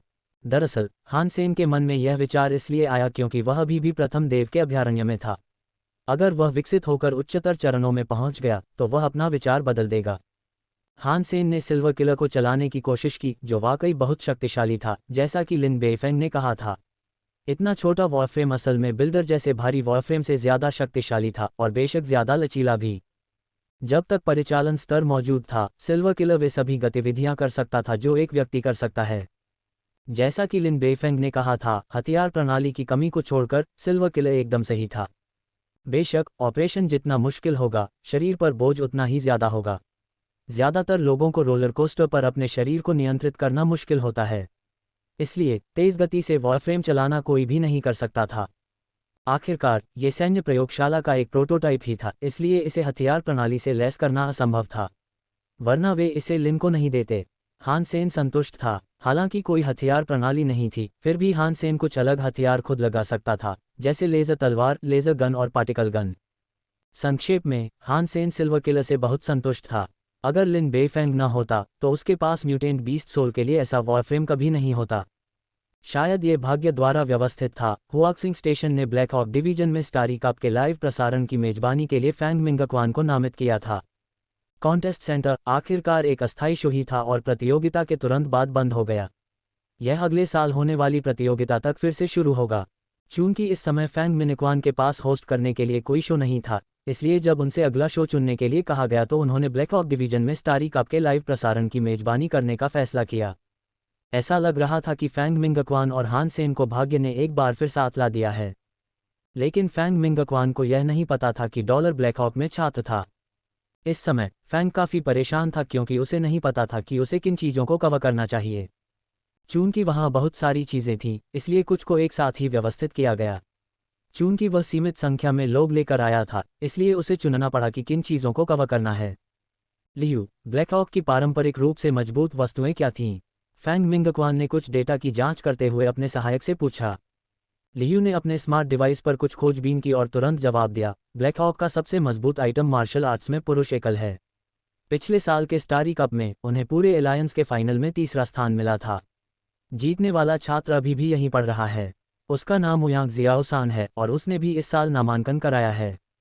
कोई और मजबूत चीज़? फैंग मिंगक्वान ने पूछा। ज़्यादा नहीं। उनकी वॉरफ्रेम सोसाइटी और हैंड ऑफ गॉड सोसाइटी का प्रदर्शन अच्छा रहा, जो पूरे एलायंस में उतना उत्कृष्ट नहीं था। वे दोनों शीर्ष 20 से शीर्ष 10 तक रहे। लियू ने आंकड़ों को देखा और मुस्कुराते हुए कहा, लेकिन ये दिलचस्प है कि तीरंदाजी में एक खराब रिकॉर्ड के बावजूद ब्लैक हॉक ने इस साल तीरंदाजी में विशेषज्ञता वाले बहुत से छात्रों की भर्ती की थी। मुझे विश्वास है कि वे पिछले सालों से कहीं बेहतर प्रदर्शन करेंगे। तीरंदाजी। फैंग मिंगक्वान ने थोड़ा भौहें चढ़ाईं। आखिरकार तीरंदाजी एक अलोकप्रिय खेल था। गठबंधन में लोकप्रिय तीरंदाजी मुख्यतः विमान, युद्ध यंत्र या युद्ध से संबंधित थी। तीरंदाजी काफ़ी गौण थी क्योंकि ज़्यादातर लोग आग्नेयास्त्रों का खेल देखने के लिए और भी ज़्यादा इच्छुक थे। ब्लैक हॉक में एकमात्र आकर्षण मार्शल आर्ट होगा। हमें ओयांग शियाओसान के खेलों को कवर करना चाहिए और बीच बीच में कुछ वॉरफ्रेम और हैंड ऑफ गॉड मैच भी शामिल करने चाहिए, लियू ने सुझाव दिया। खेल शुरू होने में अभी 2 दिन बाकी हैं। ब्लैक हॉक के बारे में और जानने के बाद हम कोई फैसला करेंगे। फैंग मिंगक्वान ने समय देखा। काफ़ी देर हो गई है। चलो अब दिन खत्म करते हैं। हम पूरी रात काम करते रहे हैं। अब कुछ नाश्ता कर लेना अच्छा रहेगा। फैंग मिंगक्वान और लियू स्कूल द्वारा उन्हें आवंटित कमरे से बाहर निकले और एक कैफेटेरिया में चले गए। आधी रात हो चुकी थी। कैफेटेरिया लगभग खाली हो चुका था और स्मार्ट मशीनों पर अभी भी खाना बिक रहा था। फैंग मिंगक्वान ने हॉल के अंदर देखा तो कोने में सिर्फ एक छात्र बैठा खाना खा रहा था। फिर फैंग ने अभी अभी खरीदा हुआ खाना लिया और उस छात्र के सामने बैठ गया। दोस्त, तुम इतनी देर से खाना खा रहे हो, छात्र के सामने बैठे फैंग मिंगक्वान ने मुस्कुराते हुए कहा। फैंग का मानना था कि छात्र स्वयं को पहचान लेगा क्योंकि उसकी उम्र को देखते हुए वह प्रथम ईश्वर के अभयारण्य में होगा और उसने कॉन्टेस्ट सेंटर देखा होगा जिसके मेजबान फैंग थे। हान सेन ने ऊपर देखा और फैंग को पहचान नहीं पाया। उसने उसकी लिखी a king marches in loneliness पढ़ी और सराही थी, लेकिन उसके पास कॉन्टेस्ट सेंटर देखने का समय नहीं था। इसीलिए उसने फैंग मिंगक्वान के बारे में सुना था, लेकिन उसका चेहरा कभी नहीं देखा था, इसलिए उसे पहचान नहीं पाया। क्योंकि मैंने अभी अभी प्रशिक्षण समाप्त किया है और मुझे थोड़ी भूख लगी है। हान सेन ने फैंग मिंगक्वान और लियू की ओर देखा और सोचा कि वे कौन हैं, क्योंकि वे छात्र होने के लिए थोड़े ज़्यादा उम्र के थे। फैंग मिंगक्वान थोड़ा निराश हुआ कि हान सेन ने उसे पहचाना नहीं, लेकिन जल्द ही उसने अपनी बात भूल गई। खाना खाते हुए उसने सहजता से पूछा, तुम्हारा नाम क्या है और तुम किस विभाग से हो? हान सेन, तीरंदाजी विभाग, हान सेन ने सरलता से उत्तर दिया। तीरंदाजी विभाग। फैंग मिंगक्वान और लियू आश्चर्यचकित थे कि वे पहले दिन ही एक विशेष रूप से नामांकित छात्र से मिले थे। फैंग मिंगक्वान ने हान सेन को ऊपर से नीचे तक देखा। तो आप तीरंदाजी विभाग से हैं? क्या आपने स्टारी कप के लिए आवेदन किया है? तीरंदाजी में आपने किन चीज़ों के लिए आवेदन किया है? धनुर्विद्या में कोई नहीं। हान सेन मुस्कुराया। तो फिर आपने किस लिए नामांकन कराया था? लियू ने खुद को रोक न सका और पूछा। वॉरफ्रेम, हान सेन ने कहा। तो आप वॉरफ्रेम सोसाइटी में हैं? लियू ने पूछा। नहीं, मैं हैवी वॉरफ्रेम सोसाइटी में हूँ। हान सेन हंसा। लियू को हैवी वॉरफ्रेम सोसाइटी के बारे में पता था क्योंकि उसने भी एक सैन्य स्कूल से स्नातक किया था। वह सोसाइटी शायद ऐसे लोगों से भरी हुई थी जो बस अपना समय बर्बाद कर रहे थे। फैंग मिंगक्वान ने मुस्कुराते हुए कहा, हैवी वॉरफ्रेम सोसाइटी भी वॉरफ्रेम की ही सोसाइटी है। सेन, तब तो आप इसमें माहिर होंगे। आपने किन चीज़ों के लिए साइन अप किया है? मैंने सभी विषयों में नामांकन करा लिया है, केवल एक विषय को छोड़कर जो समय की कमी के कारण छूट गया है, हान सेन ने सोचा और कहा। लियू को और भी यकीन हो गया कि हान सेन एक आलसी इंसान है। हालांकि वॉरफ्रेम की कई चीज़ें थीं, लेकिन उनके बीच का अंतर बहुत बड़ा था। ज़्यादातर लोग सबसे अच्छे नतीजे पाने के लिए एक दो चीज़ों पर ही ध्यान केंद्रित करते थे। तो हम आपसे किस तरह के प्रदर्शन की उम्मीद कर सकते हैं? फैंग मिंगक्वान ने मुस्कुराते हुए पूछा। मैंने जिन भी चीज़ों के लिए साइन अप किया है, मैं उन सभी में चैंपियनशिप हासिल करने की कोशिश करूंगा, हान सेन ने सहजता से जवाब दिया। उसका जवाब सुनकर लियू का गला लगभग घुट गया। कुछ देर खांसने के बाद लियू ने हान की तरफ एक अजीब नज़र से देखा। यार, मुझे लगता है कि तुम्हें और भी आइटम्स के लिए साइन अप करना चाहिए, जैसे कि हैंड ऑफ गॉड। जितनी ज़्यादा चैंपियनशिप उतना अच्छा है ना? हैंड ऑफ गॉड बोरिंग है। हान सेन को लियू के शब्दों में व्यंग्य की परवाह नहीं थी। क्यों? फैंग मिंगक्वान काफ़ी उत्सुक था। क्योंकि सभी प्रतिद्वंद्वी बहुत कमज़ोर हैं, हान सेन ने सहजता से कहा।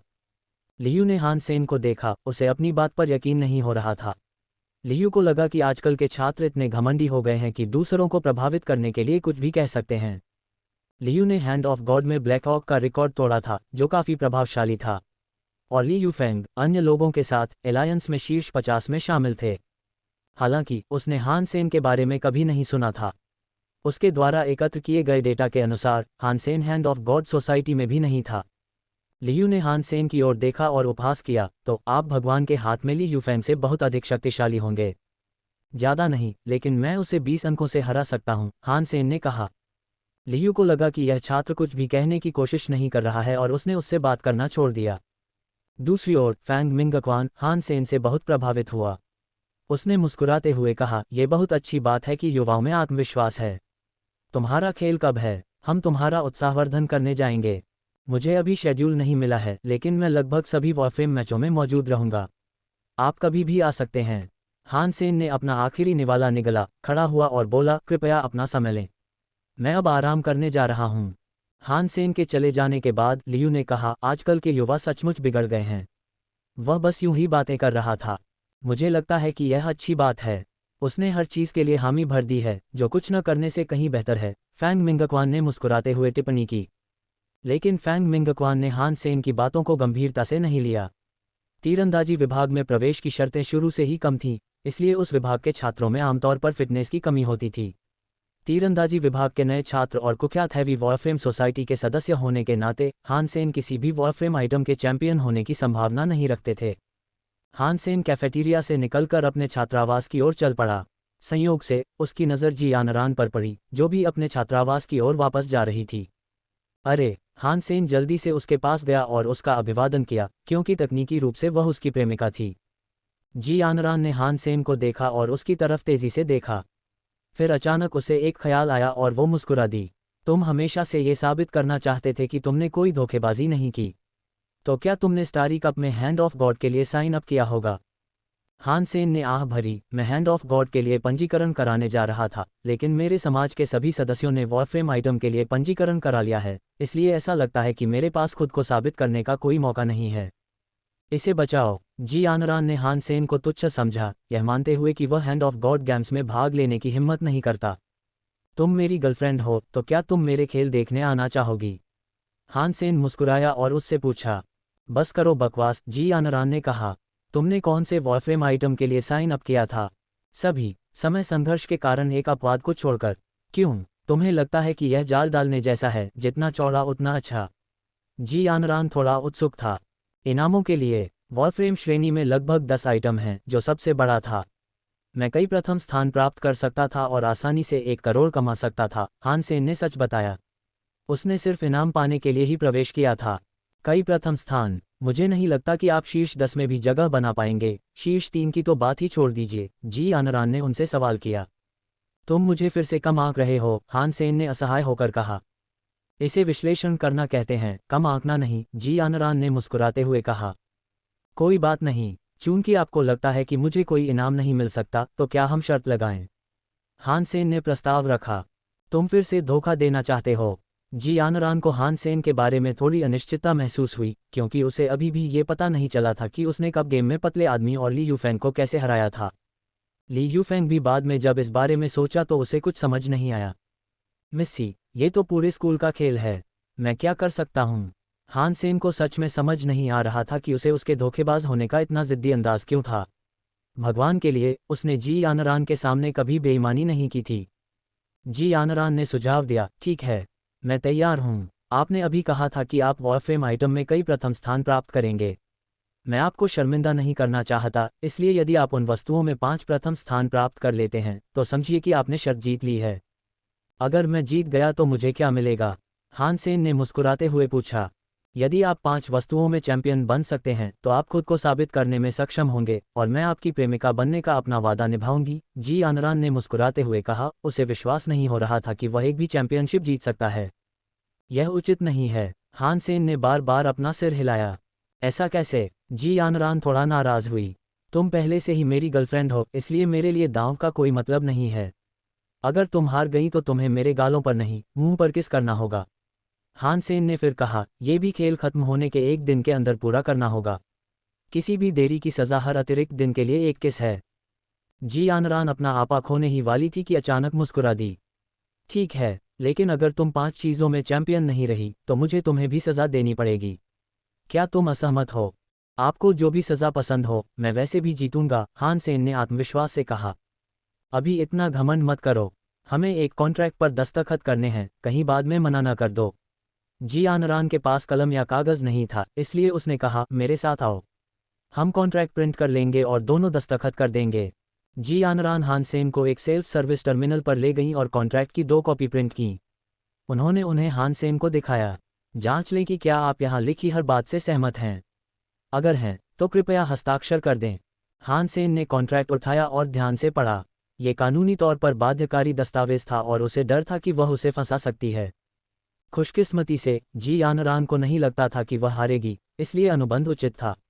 अगर वह हार भी जाता तो उसे बस उसे कप गेम में अपनी चाल चलना सिखाना होता और यह सुनिश्चित करना होता कि वह भी कर सके।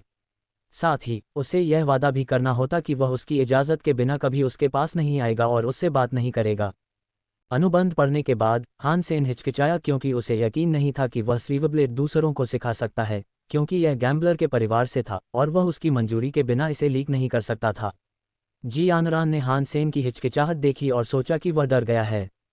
उसने मुंह बनाकर कहा, अब तुम डर गए हो। तुम्हारा अहंकार कहाँ चला गया? अध्याय 151 फॉन्ग मिंगक्वान की खोज। मैं इस शब्द पर सहमत नहीं हो सकता। क्या हम कोई दूसरा शब्द इस्तेमाल कर सकते हैं? हान सेन ने स्पष्ट रूप से कहा। हालांकि उसे पूरा यकीन था कि वह हारेगा नहीं, लेकिन वह दूसरों की चीज़ों पर दांव नहीं लगाएगा। ये सिद्धांत का मामला था। मुझे पता है तुम ऐसा ही करोगे। जी आनरान को ऐसा लग रहा था जैसे उसे अंदाज़ा हो गया था कि ऐसा होगा। उसने तिरस्कार से कहा, ठीक है, अगर तुम मुझे नहीं सिखाओगे तो कोई बात नहीं, लेकिन तुम्हें मुझे ये दिखाना होगा कि यह कैसे किया जाता है, जब तक कि मैं और देखना न चाहूँ। समझे? हान सेन ने सोचा कि यह ठीक होना चाहिए। जी आनरान ने उसे उकसाया, तुम आदमी हो या नहीं? तुम बहुत नखरेबाज हो। तुरंत हान सेन ने अनुबंध की दोनों प्रतियों पर हस्ताक्षर किए और उन्हें अपने कॉमलिंक से स्कैन करके अपने निजी कोड से स्वीकृत किया, जो हस्ताक्षर के लिए महत्वपूर्ण था। कोई भी हस्ताक्षर की नकल नहीं कर सकता था क्योंकि यह किसी के कॉमलिंक नंबर और व्यक्तिगत पहचान से जुड़ा होता था। जी आनरान खुश हुई और उसने सोचा कि हान सेन को उकसाकर दस्तखत करवा दिए गए हैं। उसने भी तुरंत वैसा ही किया। ये तुम्हारा है, मैं बाद में तुम्हारे मैचों की जांच करूंगी। बेफिक्र मत रहो। जी आनरान ने गर्व से अनुबंध की अपनी प्रति लहराई। यही तो मैं कहना चाहता था, हान सेन ने मुस्कुराते हुए कहा। अगली सुबह फैंग मिंगक्वान और उनकी टीम ने लाइव प्रसारण की तैयारी शुरू कर दी।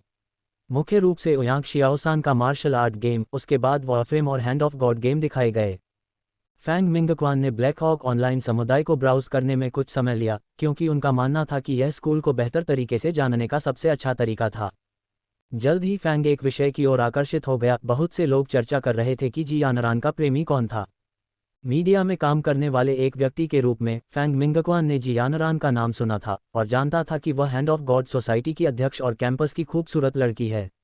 हालांकि वह कोई स्टार नहीं थी और उसका बॉयफ्रेंड कौन था, इस बात ने शुरू में उसका ध्यान नहीं खींचा क्योंकि दर्शकों के लिए ये दिलचस्प नहीं होता।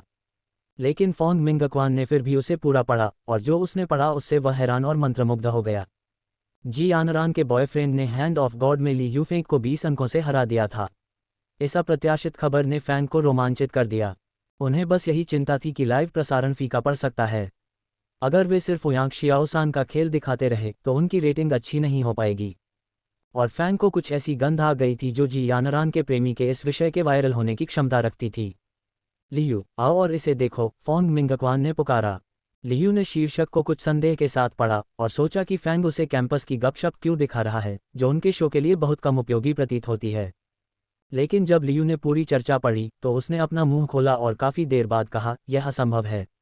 जो कोई ली यीफेंग को 20 अंकों से हरा सकता है, वह पूरे गठबंधन में शीर्ष 10 में होगा। ये कैसे संभव है कि हमें ऐसे व्यक्ति के बारे में कभी पता ही न चला? वहाँ कई गवाह थे, इसलिए ये झूठा नहीं हो सकता। आप देख सकते हैं कि दूसरे क्या कह रहे हैं, फोंग मिंगक्वान ने कहा। जियाओ लियू ने कुछ और पढ़ा और ज़्यादा उत्साहित हो गया। फैंग, हमें अपना लाइव ध्यान हैंड ऑफ गॉड गेम पर केंद्रित करना चाहिए। अगर हम इस मास्टर खिलाड़ी को कैमरे पर ला सकें तो हमारा शो हिट हो जाएगा।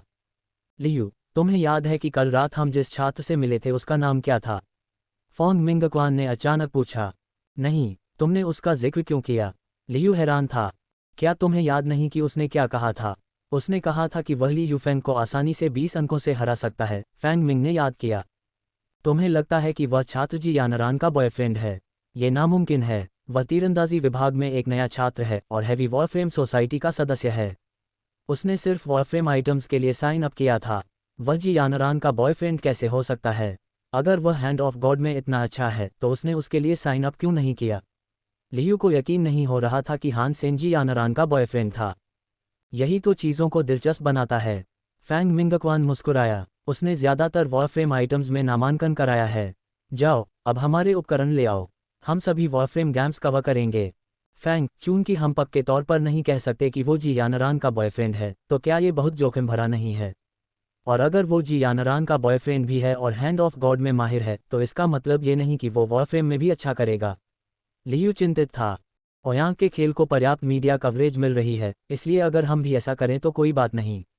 जैसा मैंने अभी कहा है वैसा ही करो, फोंग मिंगक्वान ने दृढ़ता से कहा। हालांकि वह निश्चित नहीं था कि हान सेन जी यानरान का बॉयफ्रेंड था, लेकिन फैंग को लगा कि हान सेन एक दिलचस्प इंसान है। अगर वह सबसे ताकतवर खिलाड़ी नहीं भी है, तो भी वह सबसे ज़्यादा ध्यान खींचने वाला ज़रूर होगा। फोंग मिंगक्वान ने भीड़ के पीछे जाने के बजाय जोखिम उठाना बेहतर समझा। हो सकता है कि यह बहुत अच्छा हो, अगर नहीं तो ज़्यादा नुकसान नहीं होगा। हालांकि लियू फैंग मिंगक्वान के विचार से सहमत नहीं था और यह नहीं मानता था कि हान सेन जी यानरान का प्रेमी हो सकता है, फिर भी उसे फैंग मिंगक्वान के निर्देशों का पालन करना पड़ा। उनके मीडिया साथियों ने हुआक्सिंग स्टेशन को लगे हुए उपकरण हटाते देखा और उन्हें अजीब लगा। जब उन्होंने पूछा कि क्या हुआक्सिंग किसी बड़ी चीज़ के पीछे जा रहा है और उन्हें पता चला कि हुआक्सिंग वॉरफ्रेम आइटम्स को कवर करने वाला है, तो वे बस हंस पड़े। ब्लैक हॉक वॉरफ्रेम आइटम्स में बस ठीक ठाक था। Way hand of God games का प्रसारण जल्द ही कर देते, क्योंकि कम से कम खूबसूरत जी यानरान और मास्टर ली यूफेंग तो थे ही। हुआक्सिंग स्टेशन ने आखिरकार अपने सारे उपकरण वॉरफ्रेम गेम्स की जगह पर लगा दिए थे। इसके लिए उन्हें ओवरटाइम करना पड़ा। फैंग मिंगक्वान कैंपस के ऑनलाइन समुदाय को ब्राउज करता रहा। यद्यपि वॉरफ्रेम गेम साइट में बहुत सारे उपकरण थे, लेकिन वे ज़्यादातर अन्य मीडिया के बैकअप थे, ताकि वे ओयांग के गेम के ब्रेक के दौरान वॉरफ्रेम आइटम के बारे में कुछ कह सकें। हुआक्सिंग स्टेशन ही एकमात्र ऐसा था जिसके पास वॉरफ्रेम गेम स्थल पर उपकरणों का पूरा सेट था, क्योंकि मार्शल आर्ट ब्लैकहॉक का मजबूत पक्ष था। खेल के दिन हान सेन ने सिल्वर किलर को 7वें गोदाम से बाहर निकाल दिया, क्योंकि उसे वॉरफ्रेम आइटम में अपने स्वयं के वॉरफ्रेम का उपयोग करने की अनुमति थी। आखिरकार सभी खिलाड़ी अलग अलग प्रकार के वॉरफ्रेम में कुशल थे और सभी से एक ही प्रकार के वॉरफ्रेम चलाने के लिए कहना असंभव था। जिनके पास अपना वॉरफ्रेम नहीं था, उन्हें प्रतियोगिता समिति वॉरफ्रेम भी उपलब्ध कराती थी। चूंकि स्टारी ग्रुप प्रायोजक था, इसलिए उपलब्ध कराए गए वॉरफ्रेम भी अच्छे थे, आमतौर पर 10 लाख से लेकर कई करोड़ तक के। लेकिन कई छात्र अभी भी अपने वॉरफ्रेम इस्तेमाल कर रहे थे। आमतौर पर सभी उन्नत खिलाड़ी अपने रोज़ाना इस्तेमाल किए जाने वाले वॉरफ्रेम साथ लाते थे। इस तरह वे फंक्शन और पैरामीटर्स से ज़्यादा परिचित हो जाते थे और त्रुटियों को दूर कर पाते थे। वॉरफ्रेम सोसाइटी के सभी उन्नत खिलाड़ियों के पास अपने स्वयं के वॉरफ्रेम थे, जिनमें से कुछ की कीमत 1 दर्जन मिलियन भी थी। सेन, मुझे नहीं पता था कि तुम अमीर हो। ये वॉरफ्रेम बहुत खूबसूरत है। शी ने सिल्वर किलर को घूर कर देखा। हैवी वॉरफ्रेम सोसाइटी के सदस्यों में हान सेन के अलावा फैटी, स्किनी, लू मिंग और वांग मिंग मैंग सभी के पास अपने स्वयं के वॉरफ्रेम थे। वांग मिंग मैंग का सबसे महंगा था। लू मिंग का भी काफ़ी महंगा लग रहा था, लेकिन जब दिखावे की बात आई तो सिल्वर किलर बाजी मार गया। इसका सुव्यवस्थित आकार और उत्कृष्ट कारीगरी किसी भी बड़े पैमाने पर उत्पादित उत्पाद से कहीं बेहतर थी। ये सचमुच एक सीमित संस्करण था और प्रयोगशाला में एकमात्र था। डिज़ाइन अवधारणा और तकनीक में बदलाव के साथ सभी प्रोटोटाइप अलग अलग होंगे, और सिल्वर किलर विशेष रूप से अनोखा था। यह एक साधारण वॉरफ्रेम है और इसमें हथियार प्रणाली भी नहीं है, हान सेन ने सिल्वर किलर की एकमात्र खामी के बारे में सच बताया। लू मिंग ने कहा, हथियार प्रणाली के साथ यह इतना अच्छा नहीं लगेगा। हैवी वॉरफ्रेम सोसाइटी के सदस्य मैच स्थल की ओर चले गए। सिल्वर किलर ने तो खूब ध्यान खींचा, लेकिन ज्यादातर लोग वांग मिंगमैन के वॉरफ्रेम से आकर्षित हुए। कुछ लोग तो चिल्लाने लगे, डिस्ट्रॉयर, कोई डिस्ट्रॉयर चला रहा है। ये खिलाड़ी कौन है? वॉरफ्रेम सोसाइटी का कौन सा मास्टर है? ज्यादा से ज्यादा लोग वांग मिंगमैन द्वारा चलाए जा रहे वॉरफ्रेम पर ध्यान दे रहे थे। डिस्ट्रॉयर कुछ साल पहले बंद हो चुका था। एक क्लासिक लग्जरी मॉडल होने के नाते कई वॉरफ्रेम प्रेमी डिस्ट्रॉयर के मालिक होने पर गर्व महसूस करते थे, और स्कूल व्यापी मैच में इसे देखना वाकई अद्भुत था। हालांकि डिस्ट्रॉयर का प्रदर्शन मौजूदा डिस्ट्रॉयर जितना ही अच्छा था, लेकिन कुल मिलाकर इसकी कीमत 100 मिलियन से ज्यादा थी। इसे कौन मैच तक ले जाएगा?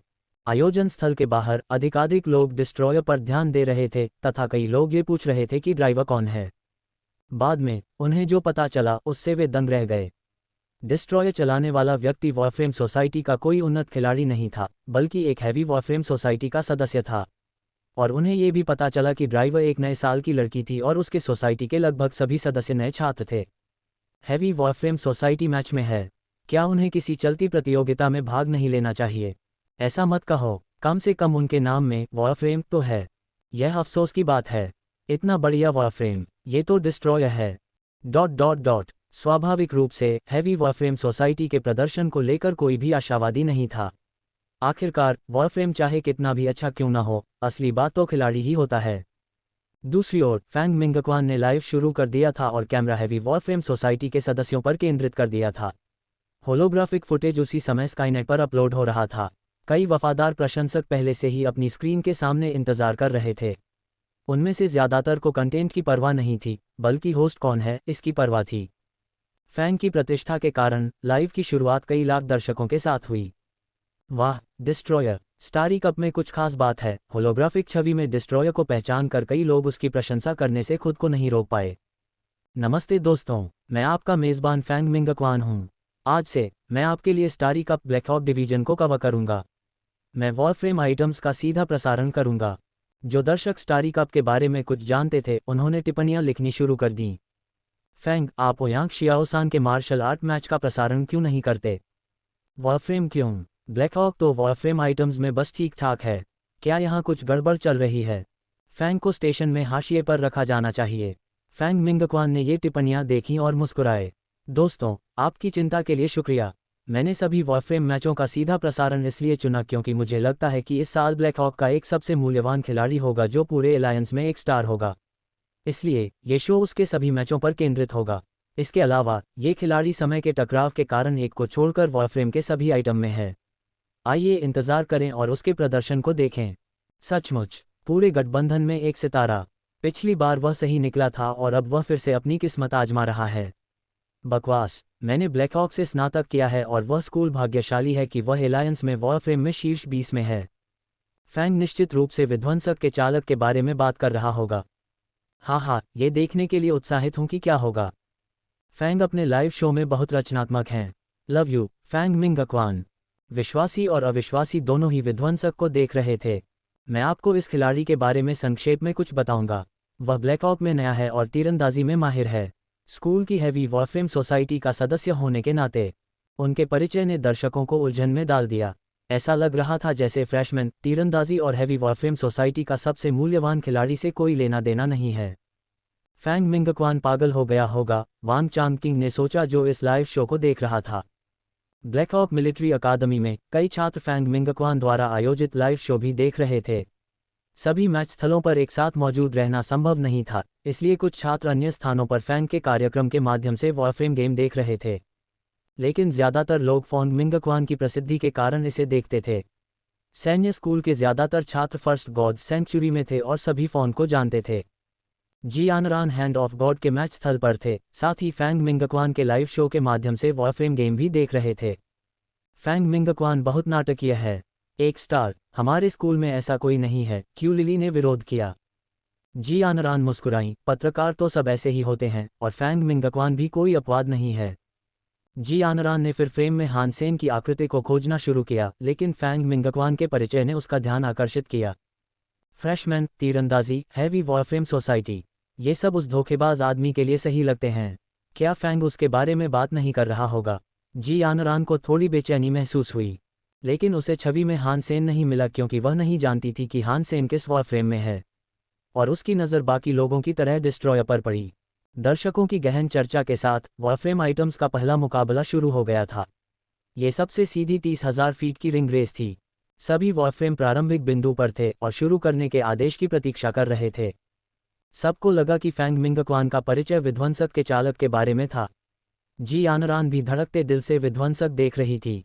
एक सीटी बजी और भीड़ की निगरानी में डिस्ट्रॉयर ने बाकी के साथ पहला कदम रखा और सभी लोग उसका प्रदर्शन देखने के लिए इंतजार कर रहे थे। लेकिन अगले ही पल विध्वंसक जहाज, जो शुरुआती बिंदु से सिर्फ एक कदम दूर था, धड़ाम से जमीन पर गिर पड़ा। वहां एक अजीब सा सन्नाटा छा गया। यही वह है जिसे फैंग मिंगक्वान एमवीपी कहते हैं। क्या यह मजाकिया होना चाहिए? हाँ, बहुत मज़ेदार। फैंग मिंगक्वान, आपको इसके बजाय स्टैंड अप कॉमेडी करनी चाहिए। यह एक विध्वंसक था। जी यानरान को अपनी आंखों पर यकीन नहीं हो रहा था। उसने बुरे खिलाड़ी देखे थे, लेकिन इतने बुरे नहीं। रेस के शुरुआती पॉइंट पर ही लड़खड़ा जाना, ये सोचना भी मुश्किल था कि कोई ऐसा खिलाड़ी प्रतियोगिता में आने की हिम्मत करेगा। हाँ, फैंग मिंगक्वान इसे ही स्टार कहते हैं। स्टार तो है, पर कॉमेडी स्टार। को लिली हंसते हुए बेबसी की हालत में पहुंच गई। लेकिन अचानक उन्होंने स्मार्ट मशीन को परिणाम की घोषणा करते हुए सुना, वॉरफ्रेम रिंग रेस प्रथम स्थान नंबर 69, तीरंदाजी विभाग और हैवी वॉरफ्रेम सोसाइटी से हान सेन दूसरा स्थान। सब हैरान रह गए और उन्होंने देखा कि फिनिश लाइन पर एक खूबसूरत सिल्वर वॉरफ्रेम खड़ा है। जब वे उस मज़ेदार डिस्ट्रॉयर ड्राइवर पर हंस रहे थे, तब तक खेल खत्म हो चुका था, और चैंपियन कोई ऐसा व्यक्ति था जो फैंग मिंगक्वान के वर्णन से मेल खाता था। जी यानरान भी थोड़ी हक्की बक्की थी। उसने साफ साफ सुना था कि हान सेन वॉरफ्रेम रिंग रेस का चैंपियन है। स्टारी कप में कई तरह के स्कूल शामिल थे और ब्लैक हॉक डिवीजन में खेल काफ़ी सीधे सादे थे। उदाहरण के लिए, रिंग रेस में कोई प्री फाइनल नहीं था। अरे, तो उस सिल्वर वॉरफ्रेम का ड्राइवर वही था जिसके बारे में फैंग बात कर रहा था। मुझे पता है कि फैंग ऐसा मजाक नहीं करेगा। अभी अभी वह कैसे जीत गया? मैंने तो देखा भी नहीं। मुझे नहीं पता, मैं तो बस बहुत जोर से हंस रहा था। हाँ, वे दोनों हैवी वॉरफ्रेम सोसाइटी में हैं और बहुत अलग हैं। ये लाइव बहुत दिलचस्प है। फैंग दूसरों की तुलना में बहुत बेहतर शो बनाता है। फैंग सबसे अच्छा मेजबान है। सिल्वर वॉरफ्रेम का चालक कौन है? फैंग मिंगक्वान ने अपनी मुट्ठी भींच ली और इतना उत्साहित था कि लगभग चिल्ला ही पड़ा। हान सेन उसकी सोच से भी बेहतर था। ऐसा लग रहा था कि उसने फिर से सही दांव लगाया था। सभी ने सिल्वर वॉरफ्रेम को पोडियम पर चलते हुए और रिंग रेस चैंपियन के लिए ट्रॉफी और पुरस्कार उठाते हुए देखा। वॉरफ्रेम सोसाइटी के उन्नत खिलाड़ी तो मानो पागल हो गए थे। उन्हें लगता था कि हान सेन उन्हें सिर्फ अपने वॉरफ्रेम के प्रदर्शन के कारण ही हरा सकता है। हैवी वॉरफ्रेम सोसाइटी की जय जयकार को देखकर वॉरफ्रेम सोसाइटी के कुछ सदस्यों ने उपहास किया, अपने वॉरफ्रेम पर पीठ के बल लेटना डींग मारने लायक नहीं है। हम देखेंगे कि वह ऑपरेशनल स्किल्स को परखने वाली चीज़ों में कैसा प्रदर्शन करता है। हाँ, अगली दौड़ बाधा दौड़ है और हम इसमें जीत हासिल करेंगे। बिल्कुल। लुओ जियांग्यांग चुपचाप अपने छात्रों को देख रहा था। उसने जानबूझकर हान सेन का जिक्र नहीं किया ताकि वे खुद को विनम्र बना सकें और अपनी शेखी बघारने के बजाय अपने हुनर को निखारने पर ज्यादा ध्यान दें। जल्द ही बाधा दौड़ शुरू हो गई, जो उसी रिंग पर हुई, बस उसमें कई बाधाएं थीं। खिलाड़ियों को बाधाओं से बचते हुए गति बनाए रखनी थी, जिसके लिए एक मजबूत इंजन से भी ज्यादा की जरूरत थी। जब सिल्वर किलर फिर से शुरुआती बिंदु पर खड़ा था, तो सभी की निगाहें उस पर केंद्रित थीं और फैंग मिंगक्वान का लाइव लोकप्रियता हासिल कर रहा था। अधिकाधिक लोगों ने फॉन्ग मिंगक्वान की भविष्यवाणी के बारे में सुना था और वे स्वयं देखना चाहते थे कि फॉन्ग मिंग ने किस व्यक्ति को गठबंधन में सितारा कहा था। जी यानरान होलोग्राफिक इमेज में सिल्वर किलर को घबराहट से देख रही थी। वह थोड़ी डरी हुई थी क्योंकि उसे समझ नहीं आ रहा था कि अगर हान सेन सचमुच 5 चैंपियनशिप जीत गया तो उसे क्या करना चाहिए। वॉरफ्रेम सोसाइटी के खिलाड़ियों ने इस बार हान सेन को अपनी ताकत दिखाने की कसम खाई। जैसे ही सीटी बजी, सभी युद्ध फ्रेम ऐसे उड़ गए जैसे तीर डोरी से छूट रहे हों, और वह चांदी की आकृति स्पष्ट रूप से शरीर की लंबाई से अन्य की तुलना में अधिक तेज थी तथा उनसे दूर जा रही थी। इतनी जल्दी? को लिली चिल्लाने से खुद को नहीं रोक सकी। इस रफ्तार से उसके पास पहली बाधा दीवार से बचने का भी समय नहीं था। जी यानरान ने थोड़ा भौहें चढ़ाईं। हान सेन का सिल्वर वॉरफ्रेम इतना शक्तिशाली था कि अब वह पहली बाधा दीवार से 30 फीट की दूरी पर था। उसके पास इतनी तेजी और दूरी से दीवार के चारों ओर दौड़ने का समय नहीं था। वॉरफ्रेम सोसाइटी के सदस्य ये देखकर बहुत खुश हुए। वे बाधा दीवार को पार करने के लिए अपने वॉरफ्रेम की गति धीमी कर रहे थे, जबकि हान सेन अपनी गति से ऐसा नहीं कर पा रहा था। क्या मूर्ख है! इससे कोई फर्क नहीं पड़ता कि उसका वॉरफ्रेम अच्छा है या नहीं, वॉरफ्रेम सोसाइटी के सदस्यों ने तिरस्कारपूर्वक सोचा। धमाका। अग्रणी स्थिति में सिल्वर वारफ्रेम ने बाधा दीवार को गिरा दिया और उसी गति से आगे बढ़ता रहा। Boom boom boom, silver killer ने एक के बाद एक दीवारें तोड़ दीं। सिल्वर वॉरफ्रेम के प्रभाव से 20 फुट मोटी कंक्रीट की दीवारें बुलबुलों जैसी हो गईं। लाइव शो के दर्शक हंगामा कर रहे थे। अरे, क्या ये फाउल है? क्या तुम इसे इस तरह कर सकते हो? ऐसा कोई प्रावधान भी नहीं है जो इस पर रोक लगाता हो। उस वॉरफ्रेम का प्रदर्शन इतना अद्भुत था कि वह ऐसी टक्करों को झेलने के साथ साथ गति भी बनाए रख सकता था। हाँ, ये तो मर्दों का गाड़ी चलाने का तरीका है। बहुत बढ़िया, यह कोई निष्पक्ष खेल भी नहीं है। ये वॉरफ्रेम के प्रदर्शन की परीक्षा जैसा है। दूसरे खिलाड़ी तो लगभग फूट फूट कर रोने लगे हैं। दीवार गिराने के बाद तो यह औरों से भी तेज है। मैं इस वॉरफ्रेम को नहीं पहचान पा रहा हूँ। ये किसका उत्पाद है? ये किस तरह का वॉरफ्रेम है? मुझे एक चाहिए। बोरिंग। क्या आपको लगता है कि अगर आप अमीर हैं तो लोगों को धमका सकते हैं? इस खेल का कोई मतलब नहीं है। ये तभी उचित होगा जब वे सभी एक ही प्रकार के वॉरफ्रेम का उपयोग करें। मैंने कोई सितारा नहीं देखा, केवल एक अमीर कमीना देखा। फैंग मिंगक्वान वास्तव में ऐसे व्यक्ति का समर्थन करता है। क्या ये वही फैंग मिंगक्वान है जिसे मैं जानता था? तुम क्या बात कर रहे हो? जीत तो जीत है। वॉरफ्रेम का प्रदर्शन वॉरफ्रेम गेम का एक हिस्सा है। तुम्हारी समस्या क्या है? ठीक है, जब आप शूराओं से लड़ेंगे तो क्या आप अपने वॉरफ्रेम बंद कर देंगे यदि वे कोई उपयोग नहीं करते? हान सेन के दृष्टिकोण ने बहुत विवाद पैदा किया, जबकि जी यानरान उनके द्वारा एक के बाद एक दीवार तोड़ने से और भी अधिक परेशान हो गया। वह सचमुच धोखेबाज है। ऐसे वॉरफ्रेम के साथ ये बहुत संभव है कि वह 5 चैंपियनशिप जीत ले। जी यानरान को इस बात का बहुत अफसोस हुआ कि उसने इस आदमी के साथ कॉन्ट्रैक्ट साइन किया था।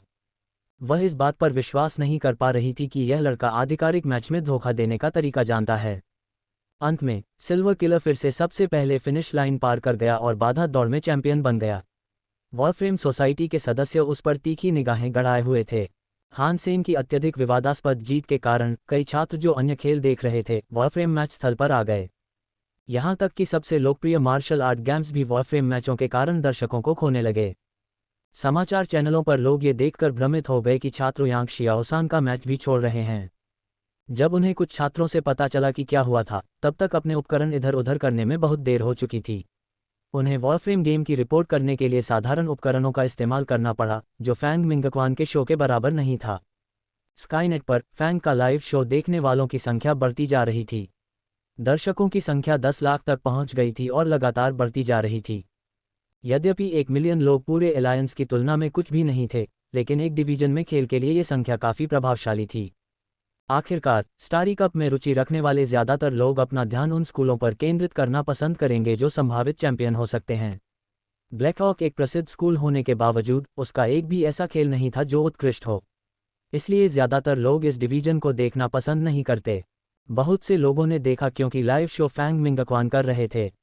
ब्लैकहॉक डिवीजन पर केंद्रित अन्य स्टेशनों के दर्शक और भी कम थे, ज़्यादा से ज़्यादा 10,000। फैंग मिंगक्वान का लाइव शो भी तेज़ी से लोकप्रिय हो रहा था। दर्शक फैंग की प्रसिद्धि के लिए आते थे, लेकिन बाद में उनकी रुचि हान सेन और सिल्वर किलर में और बढ़ गई। सिल्वर किलर के बेहतरीन प्रदर्शन के दम पर हान सेन ने एक के बाद एक सभी प्रतिद्वंद्वियों को हरा दिया। जब लोगों ने यह मान लिया कि सिर्फ वॉरफ्रेम की बदौलत ही वह जीता है, तो उन्होंने उसके ऑपरेशन के महत्व को नज़रअंदाज कर दिया था। यहाँ तक कि वॉरफ्रेम शूटिंग में भी हान सेन एक माउंटेड मैनुअल हथियार प्रणाली का उपयोग कर रहे थे और उच्च सटीकता हासिल कर रहे थे, जिसे सिल्वर किलर के गुणों में से एक माना जाता था। सभी को लगा कि सिल्वर किलर के प्रदर्शन ने ही हान सेन की सफलता का कारण बनाया और इस बात पर चर्चा होने लगी कि इसे किस कंपनी ने बनाया था। अन्य चर्चाएं इस बात पर केंद्रित थीं कि क्या ऐसी जीत निरर्थक थी। ज़्यादातर लोगों ने सिल्वर किलर के चालक को नज़रअंदाज कर दिया। हान सेन को बार बार जीतते देखकर जी यानरान का चेहरा काला पड़ गया। हर बार जब वह जीतता तो उसे ऐसा लगता जैसे उसकी छाती पर मुक्का मारा गया हो। जब हान सेन ने 5वीं चैंपियनशिप जीती तो वह रोने ही वाली थी। उस बिगल लड़के को चूमने के विचार से, जो उसका पहला चुंबन भी होगा, जी यानरान निराश हो गई। क्या बात है, तुम पीले दिख रहे हो? को लिली ने चिंतित होकर पूछा। मैं ठीक हूँ, जी यानरान ध्यानमग्न होकर खेल देखती रही। हान सेन लगातार जीतता रहा, जिससे जी और भी परेशान होती गई। हैंड ऑफ गॉड में जब उसकी बारी आई तो उसका ध्यान भटक गया और अंत में उसे सिर्फ 13वां स्थान मिला, जो पिछले साल के उसके प्रदर्शन से भी बदतर था। उस कमीने को चूमने के विचार से ही वह बेचैन हो गई। हान सेन की जीत का सिलसिला बेकाबू था। उसने जितने भी गेम खेले थे उन सभी में जीत हासिल की थी। अब 9 में से 8 चैंपियनशिप जीत ली हैं। वॉरफ्रेम सोसाइटी ने एकमात्र ऐसा आइटम जीता जिसमें उसने भाग नहीं लिया था। अब सिर्फ 2 चीज़ें बची थीं, एक सिंगल वॉरफ्रेम कॉम्बैट और दूसरी ग्रुप वॉरफ्रेम कॉम्बैट। वॉरफ्रेम सोसाइटी के सदस्य इन दोनों चीज़ों से हान सेन को कड़ी टक्कर देने के लिए बेताब थे, क्योंकि पिछले मुकाबलों से मिली निराशा के बाद उन्हें अपनी भड़ास निकालनी थी। अन्य वॉरफ्रेम खेलों से भिन्न, एकल वॉरफ्रेम युद्ध और समूह वॉरफ्रेम युद्ध दोनों को हताहतों और वॉरफ्रेम क्षति से बचने के लिए आभासी सिमुलेशन के माध्यम से साकार किया गया था। आखिरकार यह कोई वास्तविक युद्ध नहीं था और खिलाड़ी केवल सैन्य स्कूल के छात्र थे, इसलिए उन्हें वास्तविक सैनिकों की तरह लड़ने के लिए नहीं कहा जाएगा। आभासी युद्ध में उनके वॉरफ्रेम का डेटा स्कैन किया जाता और वर्चुअल वॉरफ्रेम तैयार किए जाते। ये प्रक्रिया भी वास्तविकता जैसी ही थी। खेल के प्रायोजक के रूप में स्टारी ग्रुप ने अचानक खेल के नियमों को बदल दिया। लुओ जियांग्यांग ने गुस्से में दोनों हाथ मेज पर रख दिए। स्टारी कप के निदेशक झाओ निंगटियन को घूरते हुए पूछा, आपने सिंगल वॉरफ्रेम कॉम्बैट के नियम क्यों बदल दिए? यह अधिकांश खिलाड़ियों के लिए उचित नहीं है। झाओ निंगटियन शांत दिखे और गर्मागर्म चाय की चुस्कियां लेते हुए बनावटी मुस्कान बिखेरी। ये बदलाव निष्पक्षता बनाए रखने के लिए है। कोच लुओ, आपको क्या लगता है कि दूसरे खिलाड़ियों का ऐसे प्रदर्शन वाले वॉरफ्रेम के साथ प्रतिस्पर्धा करना उचित है? यहाँ कुछ भी अन्याय नहीं है।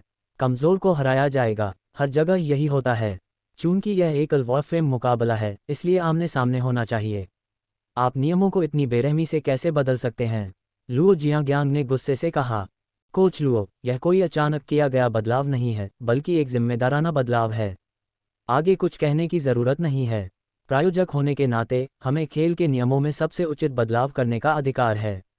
इसके अलावा इस तरह के बदलाव से वास्तव में आपके समाज को फ़ायदा होगा, झाओ निंगटियन ने अधीरता से कहा। वॉरफ्रेम सोसाइटी को ऐसे अनुचित लाभ की आवश्यकता नहीं है। हम अपनी ताकत का उपयोग करके जीतना चाहते हैं, लुओ जियांग्यांग ने दांत पीसते हुए कहा। कोई बात नहीं, नियम तय हैं, और अगर आप नियमों से संतुष्ट नहीं हैं तो आप नौकरी छोड़ सकते हैं, झाओ ने ठंडे स्वर में कहा। लुओ जियांग्यांग गुस्से में था, लेकिन साथ ही लाचार भी। वह सिर्फ अपने गुस्से के कारण अपनी सोसाइटी को पद छोड़ने के लिए नहीं कह सकता था। और तकनीकी रूप से कहें तो स्टारी ग्रुप के बदलाव से वॉरफ्रेम सोसाइटी को ही फायदा होगा। एकल वॉरफ्रेम युद्ध को हाथापाई में बदल दिया गया। सभी खिलाड़ियों को एक ही दृश्य में भेजा जाएगा और जो अंत में बचेगा वह चैंपियन बन जाएगा। लुओ जियांग्यांग अच्छी तरह जानता था कि सभी खिलाड़ियों को हान सेन द्वारा संचालित सिल्वर किले से समस्या थी। ये नियम मूलतः सभी खिलाड़ियों को हान सेन और हैवी वॉरफ्रेम सोसाइटी के सदस्यों पर हमला करने की अनुमति दे रहा था। हान सेन भले ही उत्कृष्ट हो, वह सैकड़ों वॉरफ्रेम के हमले का सामना नहीं कर पाएगा। वह बर्बाद हो चुका था। स्टारी ग्रुप ने ऐसा वॉरफ्रेम सोसाइटी की मदद के लिए नहीं, बल्कि हान सेन और सिल्वर किले की स्टारी कप में उत्कृष्टता के कारण किया था। आखिरकार सिल्वर किले उनका उत्पाद नहीं था। सिल्वर किले किस कंपनी ने बनाया है, ये जानने से पहले स्टारी ग्रुप किसी भी हालत में ये बर्दाश्त नहीं करेगा कि फाइनल में कोई ऐसा वॉरफ्रेम आए जो उनका अपना उत्पाद न हो। यही कारण था कि स्टारी ग्रुप ने नियम बदल दिए थे हान सेन और सिल्वर किले को खत्म करने के लिए। लुओ जियांग्यांग इस बात से बेहद नाराज था। वह चाहता था कि उसके शिष्य हान सेन को हरा दें, लेकिन इस तरह नहीं। इससे समाज में उसकी प्रतिष्ठा की बजाय बदनामी होगी। लोग शायद ये भी सोचेंगे कि इस बदलाव के पीछे उनका ही हाथ है और उन्हें बहुत बड़ा हारा हुआ इंसान मानेंगे। जब बदले हुए नियमों की घोषणा हुई तो अचानक हंगामा मच गया। ब्लैकहॉक के छात्र ही नहीं, बल्कि स्काईनेट के दर्शक भी बहस करने लगे। ये नियम स्पष्ट रूप से सिल्वर किले के ड्राइवर को लक्षित करता है। क्या वे इस तरह नियम बदल सकते हैं? हाँ, ये तो बहुत पहले हो जाना चाहिए था। वो एक दौसिया है और उसके पास अच्छी वॉरफ्रेम है। अब दूसरों से बदला लेने का समय आ गया है। स्टारी ग्रुप वाकई बेशर्म है। उन्होंने तो नियम भी बदल दिए। इतना बेशर्म और तुच्छ। सिल्वर किले के ड्राइवर के प्रति मेरी संवेदना, मैं उसे टुकड़ों में बिखरते देखने का इंतजार कर रहा हूँ। हैवी वॉरफ्रेम सोसाइटी के सदस्य दुखी होंगे। यह एक अच्छा शो होगा। सिल्वर किले बर्बाद हो गया है। एक बेहतरीन वॉरफ्रेम बर्बाद हो गया।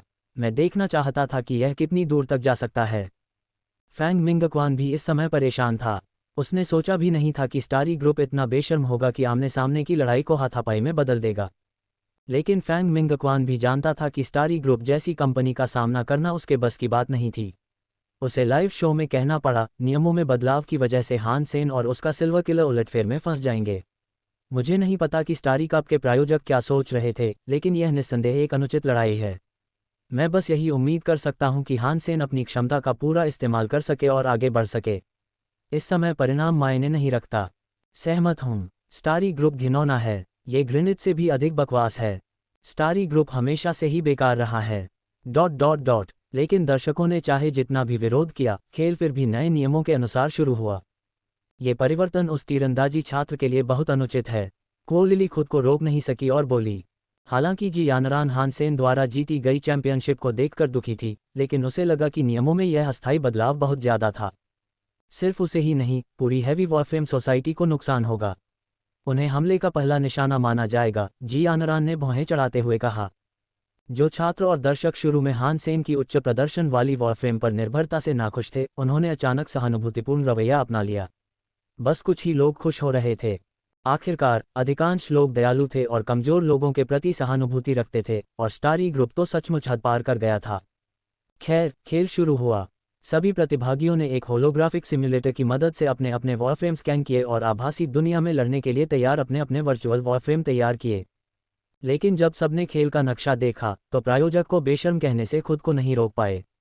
नक्शा एक बड़ा फाइटिंग रिंग निकला, बिना किसी छत के एक विशाल गोलाकार स्थान। दूसरे शब्दों में, हानसेन और सिल्वर किलर शुरू से ही हमलों के लिए खुले रहेंगे और उनके पास बचने या छिपने की भी कोई जगह नहीं होगी। धिक्कार है, स्टारी ग्रुप तो मादरचोदों का झुंड है। ये इन लोगों को बचने का कोई मौका नहीं दे रहे। लाइव शो के कमेंट्स में इस अन्यायपूर्ण व्यवहार की लानत मलामत भरी हुई थी, क्योंकि ज्यादातर लोग हानसेन के प्रति सहानुभूति रखते थे। सेन, वे हमें टुकड़े टुकड़े कर देंगे। दूसरे खिलाड़ियों की भेड़ियों जैसी निगाहें देखकर शी जिकान परेशान हो गया। उसे यकीन था कि वे घेर लिए जाएंगे, क्योंकि वे लोग हानसेन और सिल्वर किलर से इतनी नफरत करते थे कि इतना अच्छा मौका हाथ से जाने नहीं दे सकते थे। डरने की क्या बात है, हम स्टारी ग्रुप को रूम 304 की ताकत दिखा देंगे, झांग यांग ने उत्साह से कहा। रूम 304 नहीं, बल्कि हैवी वॉरफ्रेम सोसाइटी, ली जेनजेन ने उसे सही किया। लेकिन हम तो बहुत कम हैं। कैंपस के बाकी खिलाड़ियों के हमलों से हम कैसे बच पाएंगे? फैटी थोड़ा उदास लग रहा था। हैवी वॉरफ्रेम सोसाइटी को चमकने का मौका मिलना बहुत मुश्किल था, जो बहुत जल्द खत्म होने वाला था। एक समाज बनाम पूरा स्कूल। अगर हम हार भी गए तो भी हमें सम्मानित महसूस करना चाहिए, वांग मिंगमैंग ने गंभीरता से कहा। हाँ, अगर हम हार भी गए तो भी हम उन्हें कड़ी टक्कर देंगे, स्किनी ने भी उत्साह से कहा। अंधापन किसी भी समस्या का समाधान नहीं हो सकता, लू मिंग ने शांति से कहा। स्टारी ग्रुप ने यह नक्शा चुनकर मूर्खता की। उन्हें लगता है कि अब सेन न तो बच पाएगा और न ही छिप पाएगा, लेकिन वे भूल गए हैं कि हम सेना के बजाय छात्रों के खिलाफ हैं। हो सकता है कि वॉरफ्रेम सोसाइटी के सदस्यों के पास बेहतर अनुशासन हो, लेकिन बाकी लोगों को ग्रुप फाइट का कोई अनुभव नहीं है। इतनी संकरी जगह में हमारे पास ज्यादा मौके हैं। लू, हमें बताओ कि तुम्हारी क्या योजना है, शी ने उत्सुकता से उससे आग्रह किया। उस समय वे हमें जरूर एक ही जगह पर रखेंगे, इसलिए बलिदान तो देना ही होगा। लेकिन अगर हम में से कुछ लोग भीड़ में घुसने में कामयाब हो गए तो वे हमारी सबसे अच्छी सुरक्षा बन जाएंगे, लू मिंग ने आत्मविश्वास से कहा। हम में से सेन, झांग यांग और मेरे पास सबसे बेहतरीन हुनर है, इसलिए तुम बाकी लोगों को कौवों तक पहुंचने के लिए हमें कवर करना चाहिए। मैंने एक चित्र बनाया है और हम सबको उसे देखना चाहिए। मोटी और पतली हमारे साथ आएंगी और ज़रूरत पड़ने पर अपनी जान दे देंगी। तीनों लड़कियां गोलीबारी करके टीम को कवर करने की जिम्मेदारी संभालेंगी। वाह, चलो ऐसा करते हैं और उन कमीनों को मार डालते हैं, लू मिंग का चित्र देखकर स्किनी चिल्लाए। कोई बात नहीं, ये हमारे लिए चमकने का मौका है।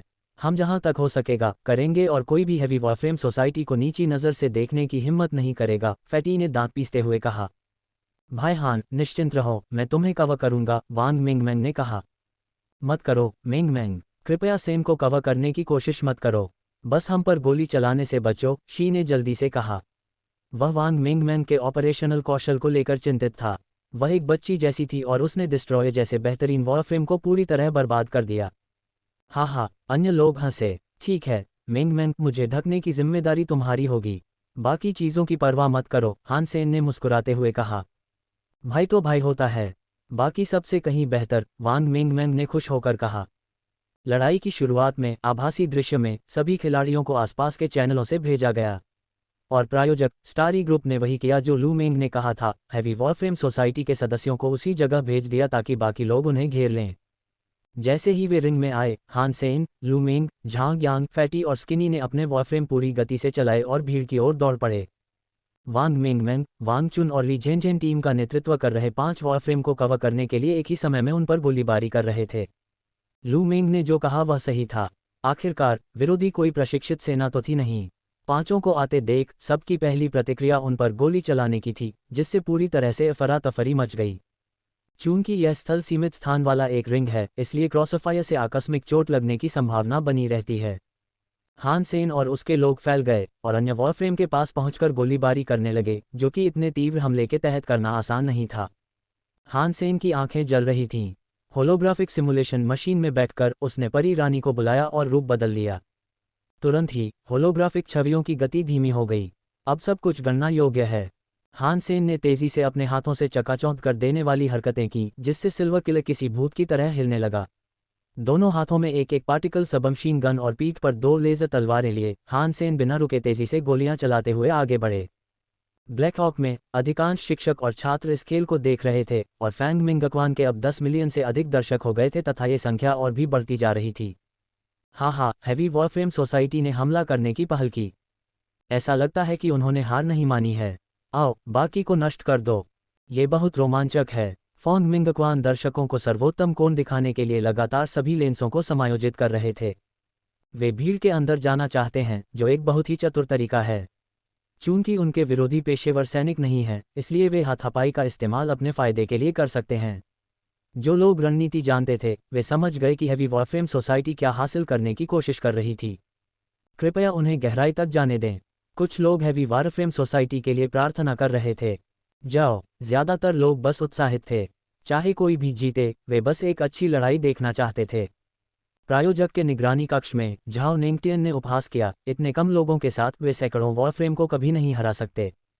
निदेशक महोदय, आप बहुत बुद्धिमान हैं। वह आदमी मर चुका है, उनके सचिव झांग ने चापलूसी भरी मुस्कान के साथ कहा। बूम बूम बूम, घटनास्थल पर विस्फोट की आवाजें गूंज रही थीं और वहां पूरी तरह से अफरा तफरी मची हुई थी। वांग मिंगमैंग ने डिस्ट्रॉयर को स्थिर रखा और सिल्वर किले की दिशा में गोली चला दी। अरे, उस विध्वंसक को जरूर कोई जासूस चला रहा होगा। वह किसी और चीज से पहले सिल्वर किलर को मारेगा। हाँ, हमारे यहाँ एक गद्दार है। विध्वंसक एक विदूषक है। जब दर्शक डिस्ट्रॉयर के प्रदर्शन से खुश थे तो उनके चेहरे अचानक से जम गए। सिल्वर किलर किसी प्रेत की तरह चल रहा था, मानो उसकी पीठ पर भी आंखें हों। उसने डिस्ट्रॉयर के सभी हमलों को ऐसे चकमा दिया जैसे पहले से अभ्यास किया गया हो। चूंकि विरोधियों की नज़र पहले सिल्वर किलर ने रोक दी थी, इसलिए वे विध्वंसक के हमलों को देख नहीं पाए थे। जब उन्होंने देखा, तब तक बहुत देर हो चुकी थी। बूम बूम बूम, जैसे ही सिल्वर किलर उनके पास से गुजरा, भयंकर हमले के कारण कई वॉरफ्रेम फट गए, जिससे सभी दर्शक स्तब्ध रह गए। भव्य हत्या भोज अभी शुरू हुआ था। सिल्वर किलर तेजी से आगे बढ़ रहा था और उसके पीछे शक्तिशाली विध्वंसक था। इस पागलपन भरी मारकाट ने एक के बाद एक वॉरफ्रेम को विस्फोटित कर दिया। गोलियों की आवाज से हवा में उड़ते वॉरफ्रेम के टुकड़ों को देखकर लोग लगभग कांप रहे थे। बिखरे हुए हमले सिल्वर किलर पर निशाना साध रहे थे, जो गोलीबारी की पूरी दिशा का अनुमान लगाने और उससे बचने में सक्षम लग रहा था। उसने न सिर्फ सभी हमलों को टाला, बल्कि तेजी से वॉरफ्रेम भीड़ की ओर भी बढ़ रहा था। आग, उसे पास मत आने दो। धिक्कार है, गोली मत चलाओ। क्या तुम सब मूर्ख हो? सब लोग मेरी आज्ञा का पालन करो। उस कमीने को मार डालो। क्या तुमने मुझे ये कहते नहीं सुना कि मेरी आज्ञा का पालन करो? ... परी रानी की मदद से हान सेन सभी वॉरफ्रेम और उनकी बंदूकों की हरकतें देख सकता था। सिल्वर किलर की मजबूत हॉर्स पावर और हान सेन के बेहतरीन ऑपरेशन की बदौलत वह सभी हमलों से बचने में कामयाब रहा। नहीं, बल्कि हान सेन जानबूझकर विरोधियों को वहां हमला करने के लिए प्रेरित कर रहा था जहां वह चाहता था।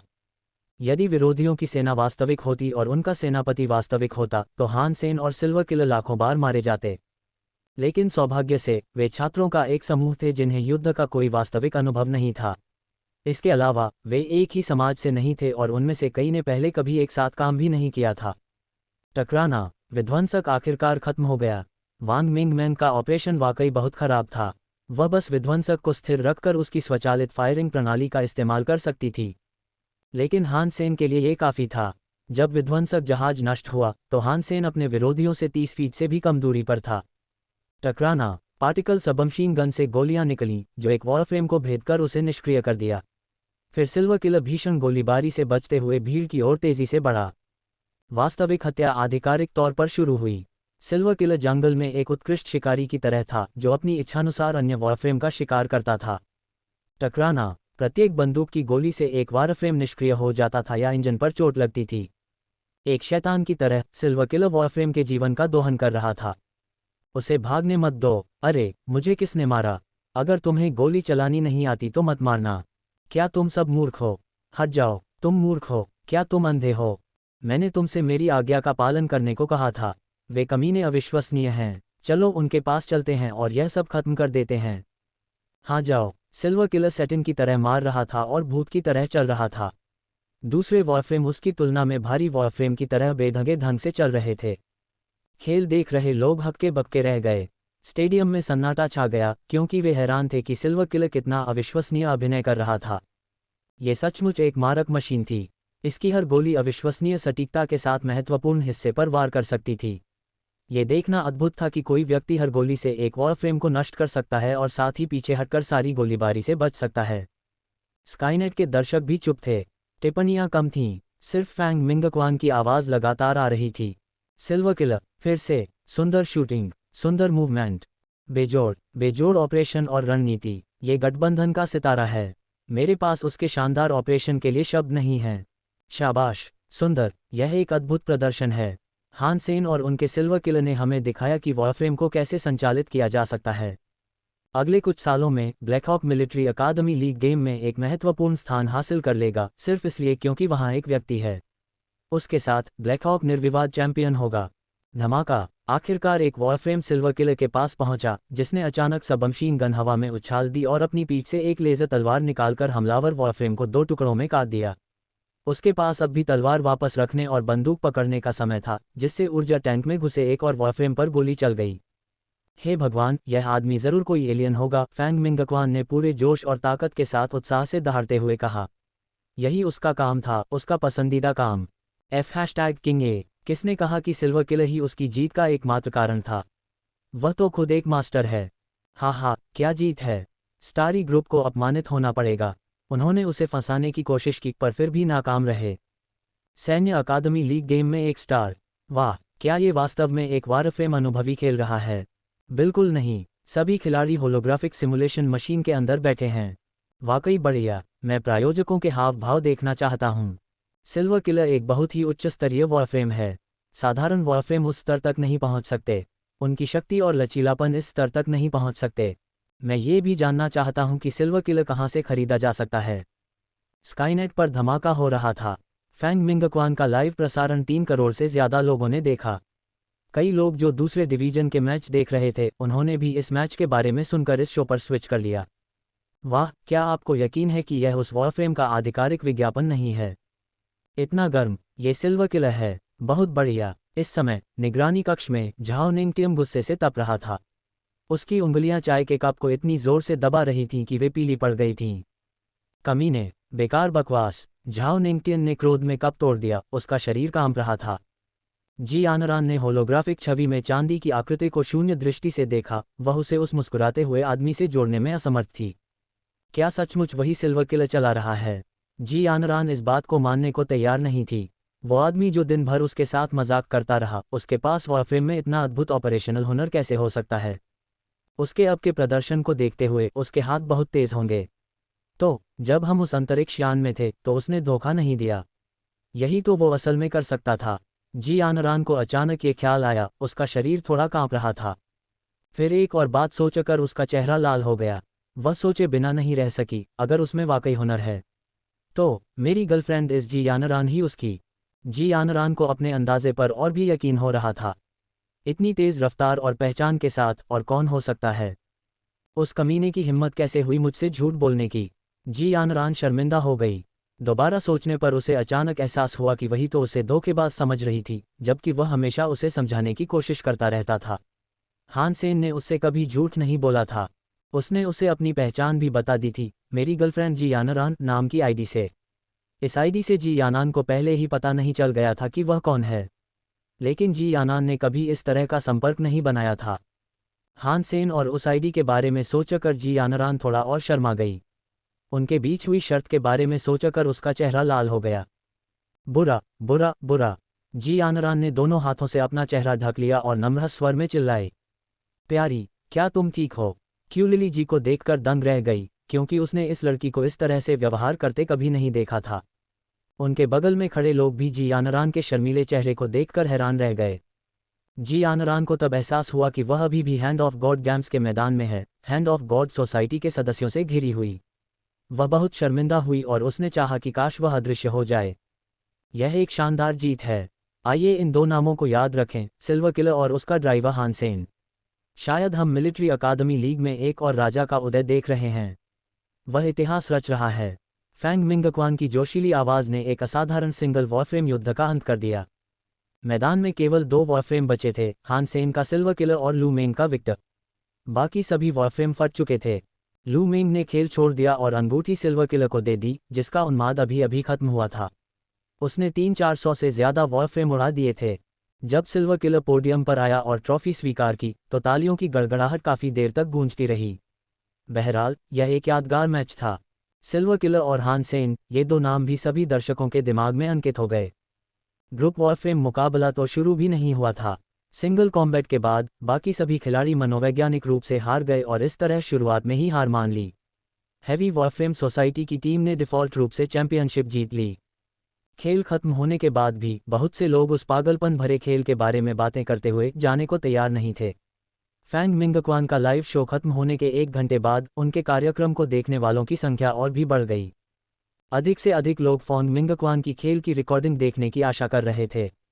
यद्यपि अन्य समाचार स्टेशनों ने भी इस खेल को रिकॉर्ड किया था, लेकिन वहां उनके उपकरण पर्याप्त अच्छे नहीं थे और उनकी रिकॉर्डिंग की गुणवत्ता भी खराब थी। फैंग मिंगक्वान ने 1 मिनट भी बर्बाद नहीं किया और सभी कर्मचारियों से फुटेज को जितनी जल्दी हो सके संपादित करने के लिए कहा। संपादित रिकॉर्डिंग में सिल्वर किलर आकर्षण का केंद्र था, सिवाय शुरुआत के जब इसे डिस्ट्रॉयर द्वारा कवर किया गया था। सिल्वर किलर के मूवमेंट इतने सटीक थे कि स्टाफ कोई भी फ्रेम छोड़ना नहीं चाहता था। इसलिए अंतिम संस्करण 30 मिनट से ज़्यादा लंबा था। फैंग मिंगक्वान ने अपलोड करने से पहले वीडियो का नाम स्वयं रखा था, best division single warframe combat champion silver killer और इसका शानदार कॉन्कर। जैसे ही वीडियो अपलोड किया गया, उसे अविश्वसनीय गति से डाउनलोड किया गया और फैलाया गया। जिन लोगों ने इसे देखा वे सभी इससे संतुष्ट ही रहे। वे भूत की तरह चलने वाले चांदी के वॉरफ्रेम और उसकी तेज गोलियों से बेहद प्रभावित हुए। सभी ने उसकी अविश्वसनीय सटीकता और तेज मारक क्षमता को देखकर आनंद लिया। लोग तो इसके आदी हो गए और इसे बार बार देखने लगे। यह एक सच्चा वॉरफ्रेम है। 1 दर्जन बार देख चुका हूँ। अब मैं रुक नहीं सकता। एक भव्य हत्या भोज। ये किस कंपनी ने बनाया है? मुझे इसकी बहुत चाहत है। मेरे साथ भी ऐसा ही है। मुझे अपने जीवन में इस वॉरफ्रेम की आवश्यकता है। मैं इसकी 10 प्रतियां खरीदना चाहता हूँ। सिर्फ वॉरफ्रेम को मत देखो, ड्राइवर ही कुंजी है। वह निश्चित रूप से अविकसित स्तर से आगे है। मैं शर्त लगाता हूं कि आप पूरे मिलिट्री अकादमी लीग में उसके जैसे शीर्ष खिलाड़ियों को एक हाथ से गिन सकते हैं। हाँ, और वह तीरंदाजी विभाग और हैवी वॉरफ्रेम सोसाइटी में है। वॉरफ्रेम सोसाइटी को अपमानित महसूस होना चाहिए। ये सोचना हास्यास्पद है कि एक तीरंदाजी का छात्र वॉरफ्रेम गेम का चैंपियन है। मैंने सुना है कि ब्लैकहॉक का तीरंदाजी विभाग पिछले वर्ष सैन्य अकादमी लीग में सबसे निचले स्थान पर था। मुझे आश्चर्य है कि उसकी तीरंदाजी कौशल कैसी है। बेशक वह तीरंदाजी में अच्छा है, वह तीरंदाजी विभाग में है। उसकी त्वचा इतनी अच्छी है कि वह इतनी क्रूर शैली में गाड़ी नहीं चला सकता। मैंने उसे मुश्किल से चूकते देखा। वह तीरंदाजी का छात्र है। उसकी सटीकता पर चर्चा करना कैसा रहेगा? ये वीडियो पूरे एलायंस में तेजी से वायरल हो गया। सभी सैन्य स्कूलों के छात्रों ने इसे देखा और इसके कई तरह के विश्लेषण किए। उनका अधिकांश निष्कर्ष ये था कि सिल्वर किलर और उसका चालक सामान्य सैन्य स्कूल के छात्रों के स्तर से आगे निकल गए थे। ज़्यादा लोग जानना चाहते थे कि सिल्वर किलर जैसा वॉरफ्रेम कहाँ से खरीदा जा सकता है। उन्होंने स्काईनेट पर उपलब्ध सभी उत्पादों की खोज की, लेकिन उन्हें ऐसा कुछ नहीं मिला। कई लोगों ने अनुमान लगाया था कि यह कस्टम मेड था, लेकिन अभी भी ये पता नहीं चल पाया है कि किस कंपनी ने इसका उत्पादन किया था, क्योंकि सिल्वर किलर पर कोई छाप नहीं थी। उसी समय एक सैन्य कारखाने में लियू चांगमिंग ने प्रोफेसर तांग से कहा, आओ और इसे देखो। तांग मिंग शियू वॉरफ्रेम उद्योग में एक प्रतिष्ठित व्यक्ति थे और जैविक वॉरफ्रेम में विशेषज्ञ थे। जिस सुपर बायोलॉजिकल वॉरफ्रेम को वे लॉन्च करने की तैयारी कर रहे थे, वह तांग की टीम द्वारा विकसित एक उत्पाद था। तांग मिंग शियू के बैठने के बाद लियू चांगमिंग ने हान सेन और सिल्वर किलर के खेल को दिखाने वाला एक वीडियो चलाया, जिसे फैंग मिंगक्वान ने संपादित किया था। तांग मिंगजियू को थोड़ा आश्चर्य हुआ और उसने कहा, यह हमारी प्रयोगशाला से T9 प्रोटोटाइप है। इसका चालक निश्चित रूप से एक इवॉल्वर खिलाड़ी होगा। अच्छी नज़र है प्रोफेसर तांग।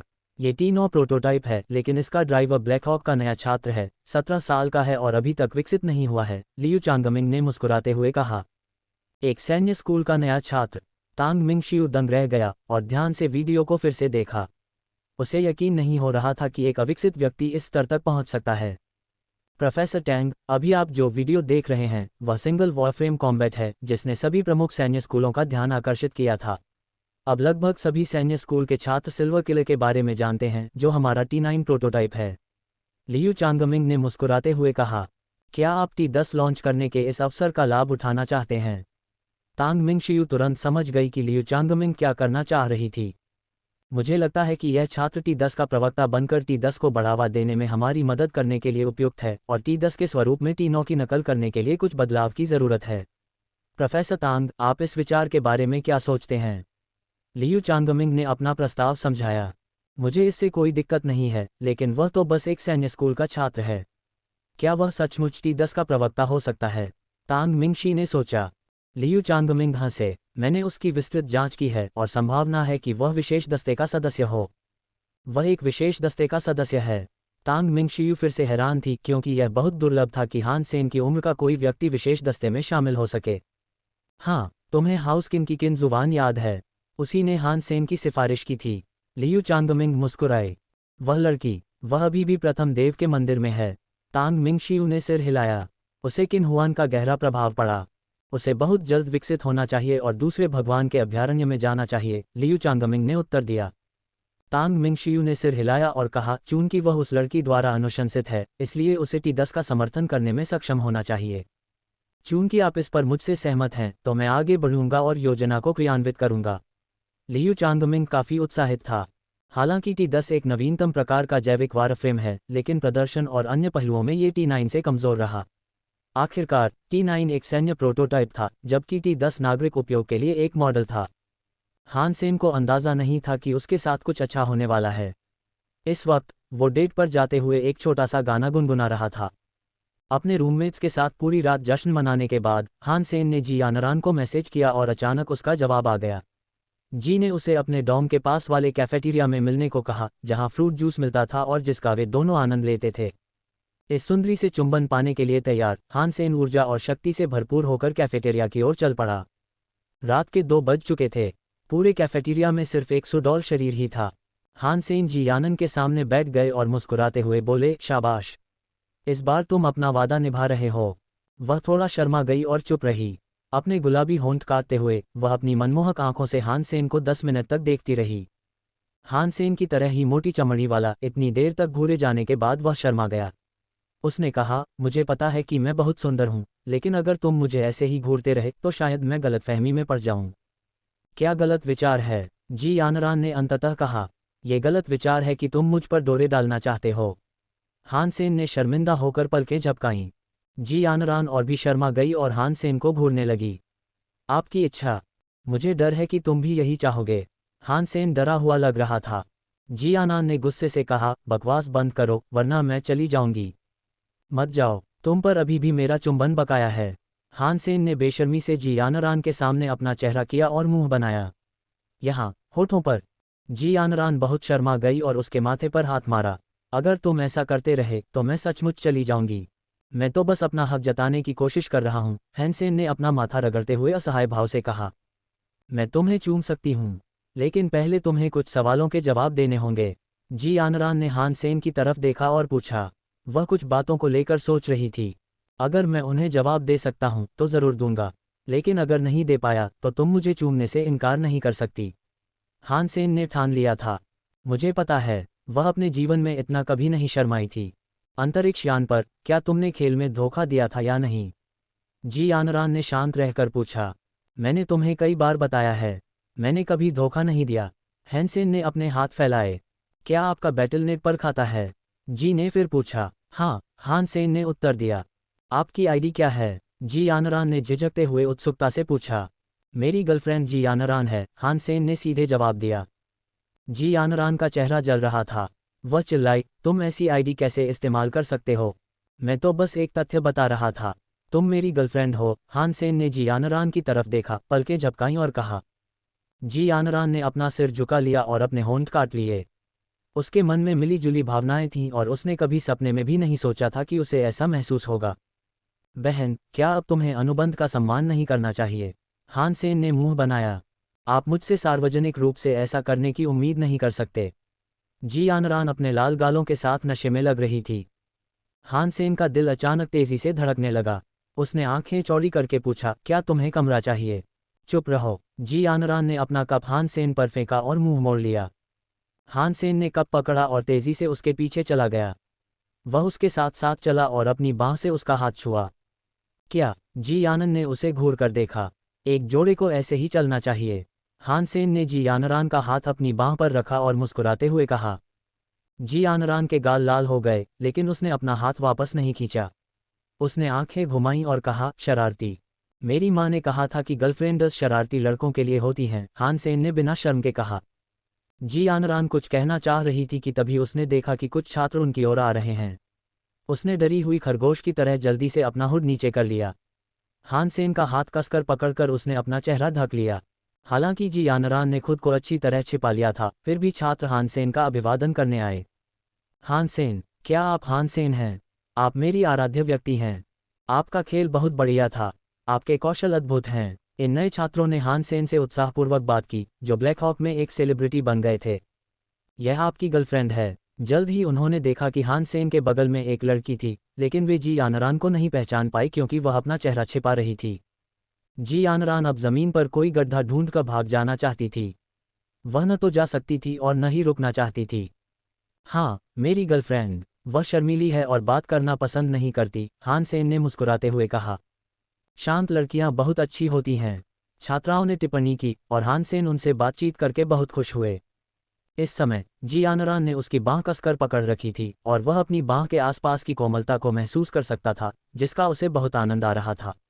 हान सेन को उम्मीद थी कि वह बातचीत को जितना हो सके उतना लंबा खींच सकेगा, लेकिन छात्र बहुत विनम्र थे और उन्हें परेशान नहीं करना चाहते थे। हान सेन को उन्हें जाने देना पड़ा। तुमने ऐसा जानबूझकर किया। छात्रों के दूर चले जाने के बाद जी यानरान ने हान सेन की कमर पर चुटकी काटी। इसमें गलत क्या है? हान सेन ने पूछा। जी यानरान अवाक रह गई। हान सेन ने उसका हाथ पकड़ा और चलना जारी रखा। आधी रात हो चुकी थी। जी यानरान के छात्रावास भवन तक पहुंचने से पहले उनकी मुलाकात किसी और से नहीं हुई। बहन, आप ऐसे वापस तो नहीं जाएंगी ना? अभी अनुबंध पूरा नहीं हुआ है, हान सेन ने कड़वाहट से कहा। जी यानरान ने उसकी तरफ आंखें घुमाईं और हाथ बढ़ाया। मुझे कॉन्ट्रैक्ट दे दो। हान सेन ने आज्ञाकारी होकर उसे अपना कॉन्ट्रैक्ट दे दिया। उसने कॉन्ट्रैक्ट वापस ले लिया, शर्मा गई और बोली, अपनी आंखें बंद करो। हान सेन ने उसकी आज्ञा का पालन किया। जी यानरान ने गहरी सांस ली और भागने की अपनी इच्छा को दबाया।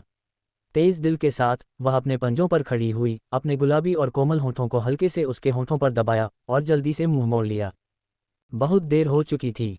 उसके होंठ उसके होंठों से अलग होने से पहले ही उसने उसकी कमर थाम ली और दूसरा हाथ उसके रेशमी बालों में घुस गया और उसकी खूबसूरत गर्दन को गले लगा लिया। जी यानरान अचानक हान सेन की बाहों में थी और उसके होंठ उसके होंठों से सट गए। जी यानरान का शरीर पहले तो अकड़ गया, फिर धीरे धीरे नरम पड़ गया। उसके हाथ बेबस होकर हान सेन की कमीज पकड़े हुए थे और उसके पैर कमजोर होते जा रहे थे, इसलिए वह बेकाबू होकर पीछे हट गई। हान सेन का अनुभव बहुत अच्छा था और वह उसे किसी भी हाल में नहीं छोड़ना चाहता था। वह उसके साथ साथ चलता रहा और उसके शरीर को इमारत के एक खंभे से सटा दिया। दोनों ने अभी अभी प्यार का पहला स्वाद चखा था और आनंद में डूबे हुए थे। अचानक उन्हें एक कर्कश महिला की आवाज़ सुनाई दी, दोस्तों, आगे बढ़ने से पहले कम से कम कोई कम सार्वजनिक जगह तो ढूंढ लो। जी यानरान ने यह आवाज़ सुनी और अचानक घबरा गई।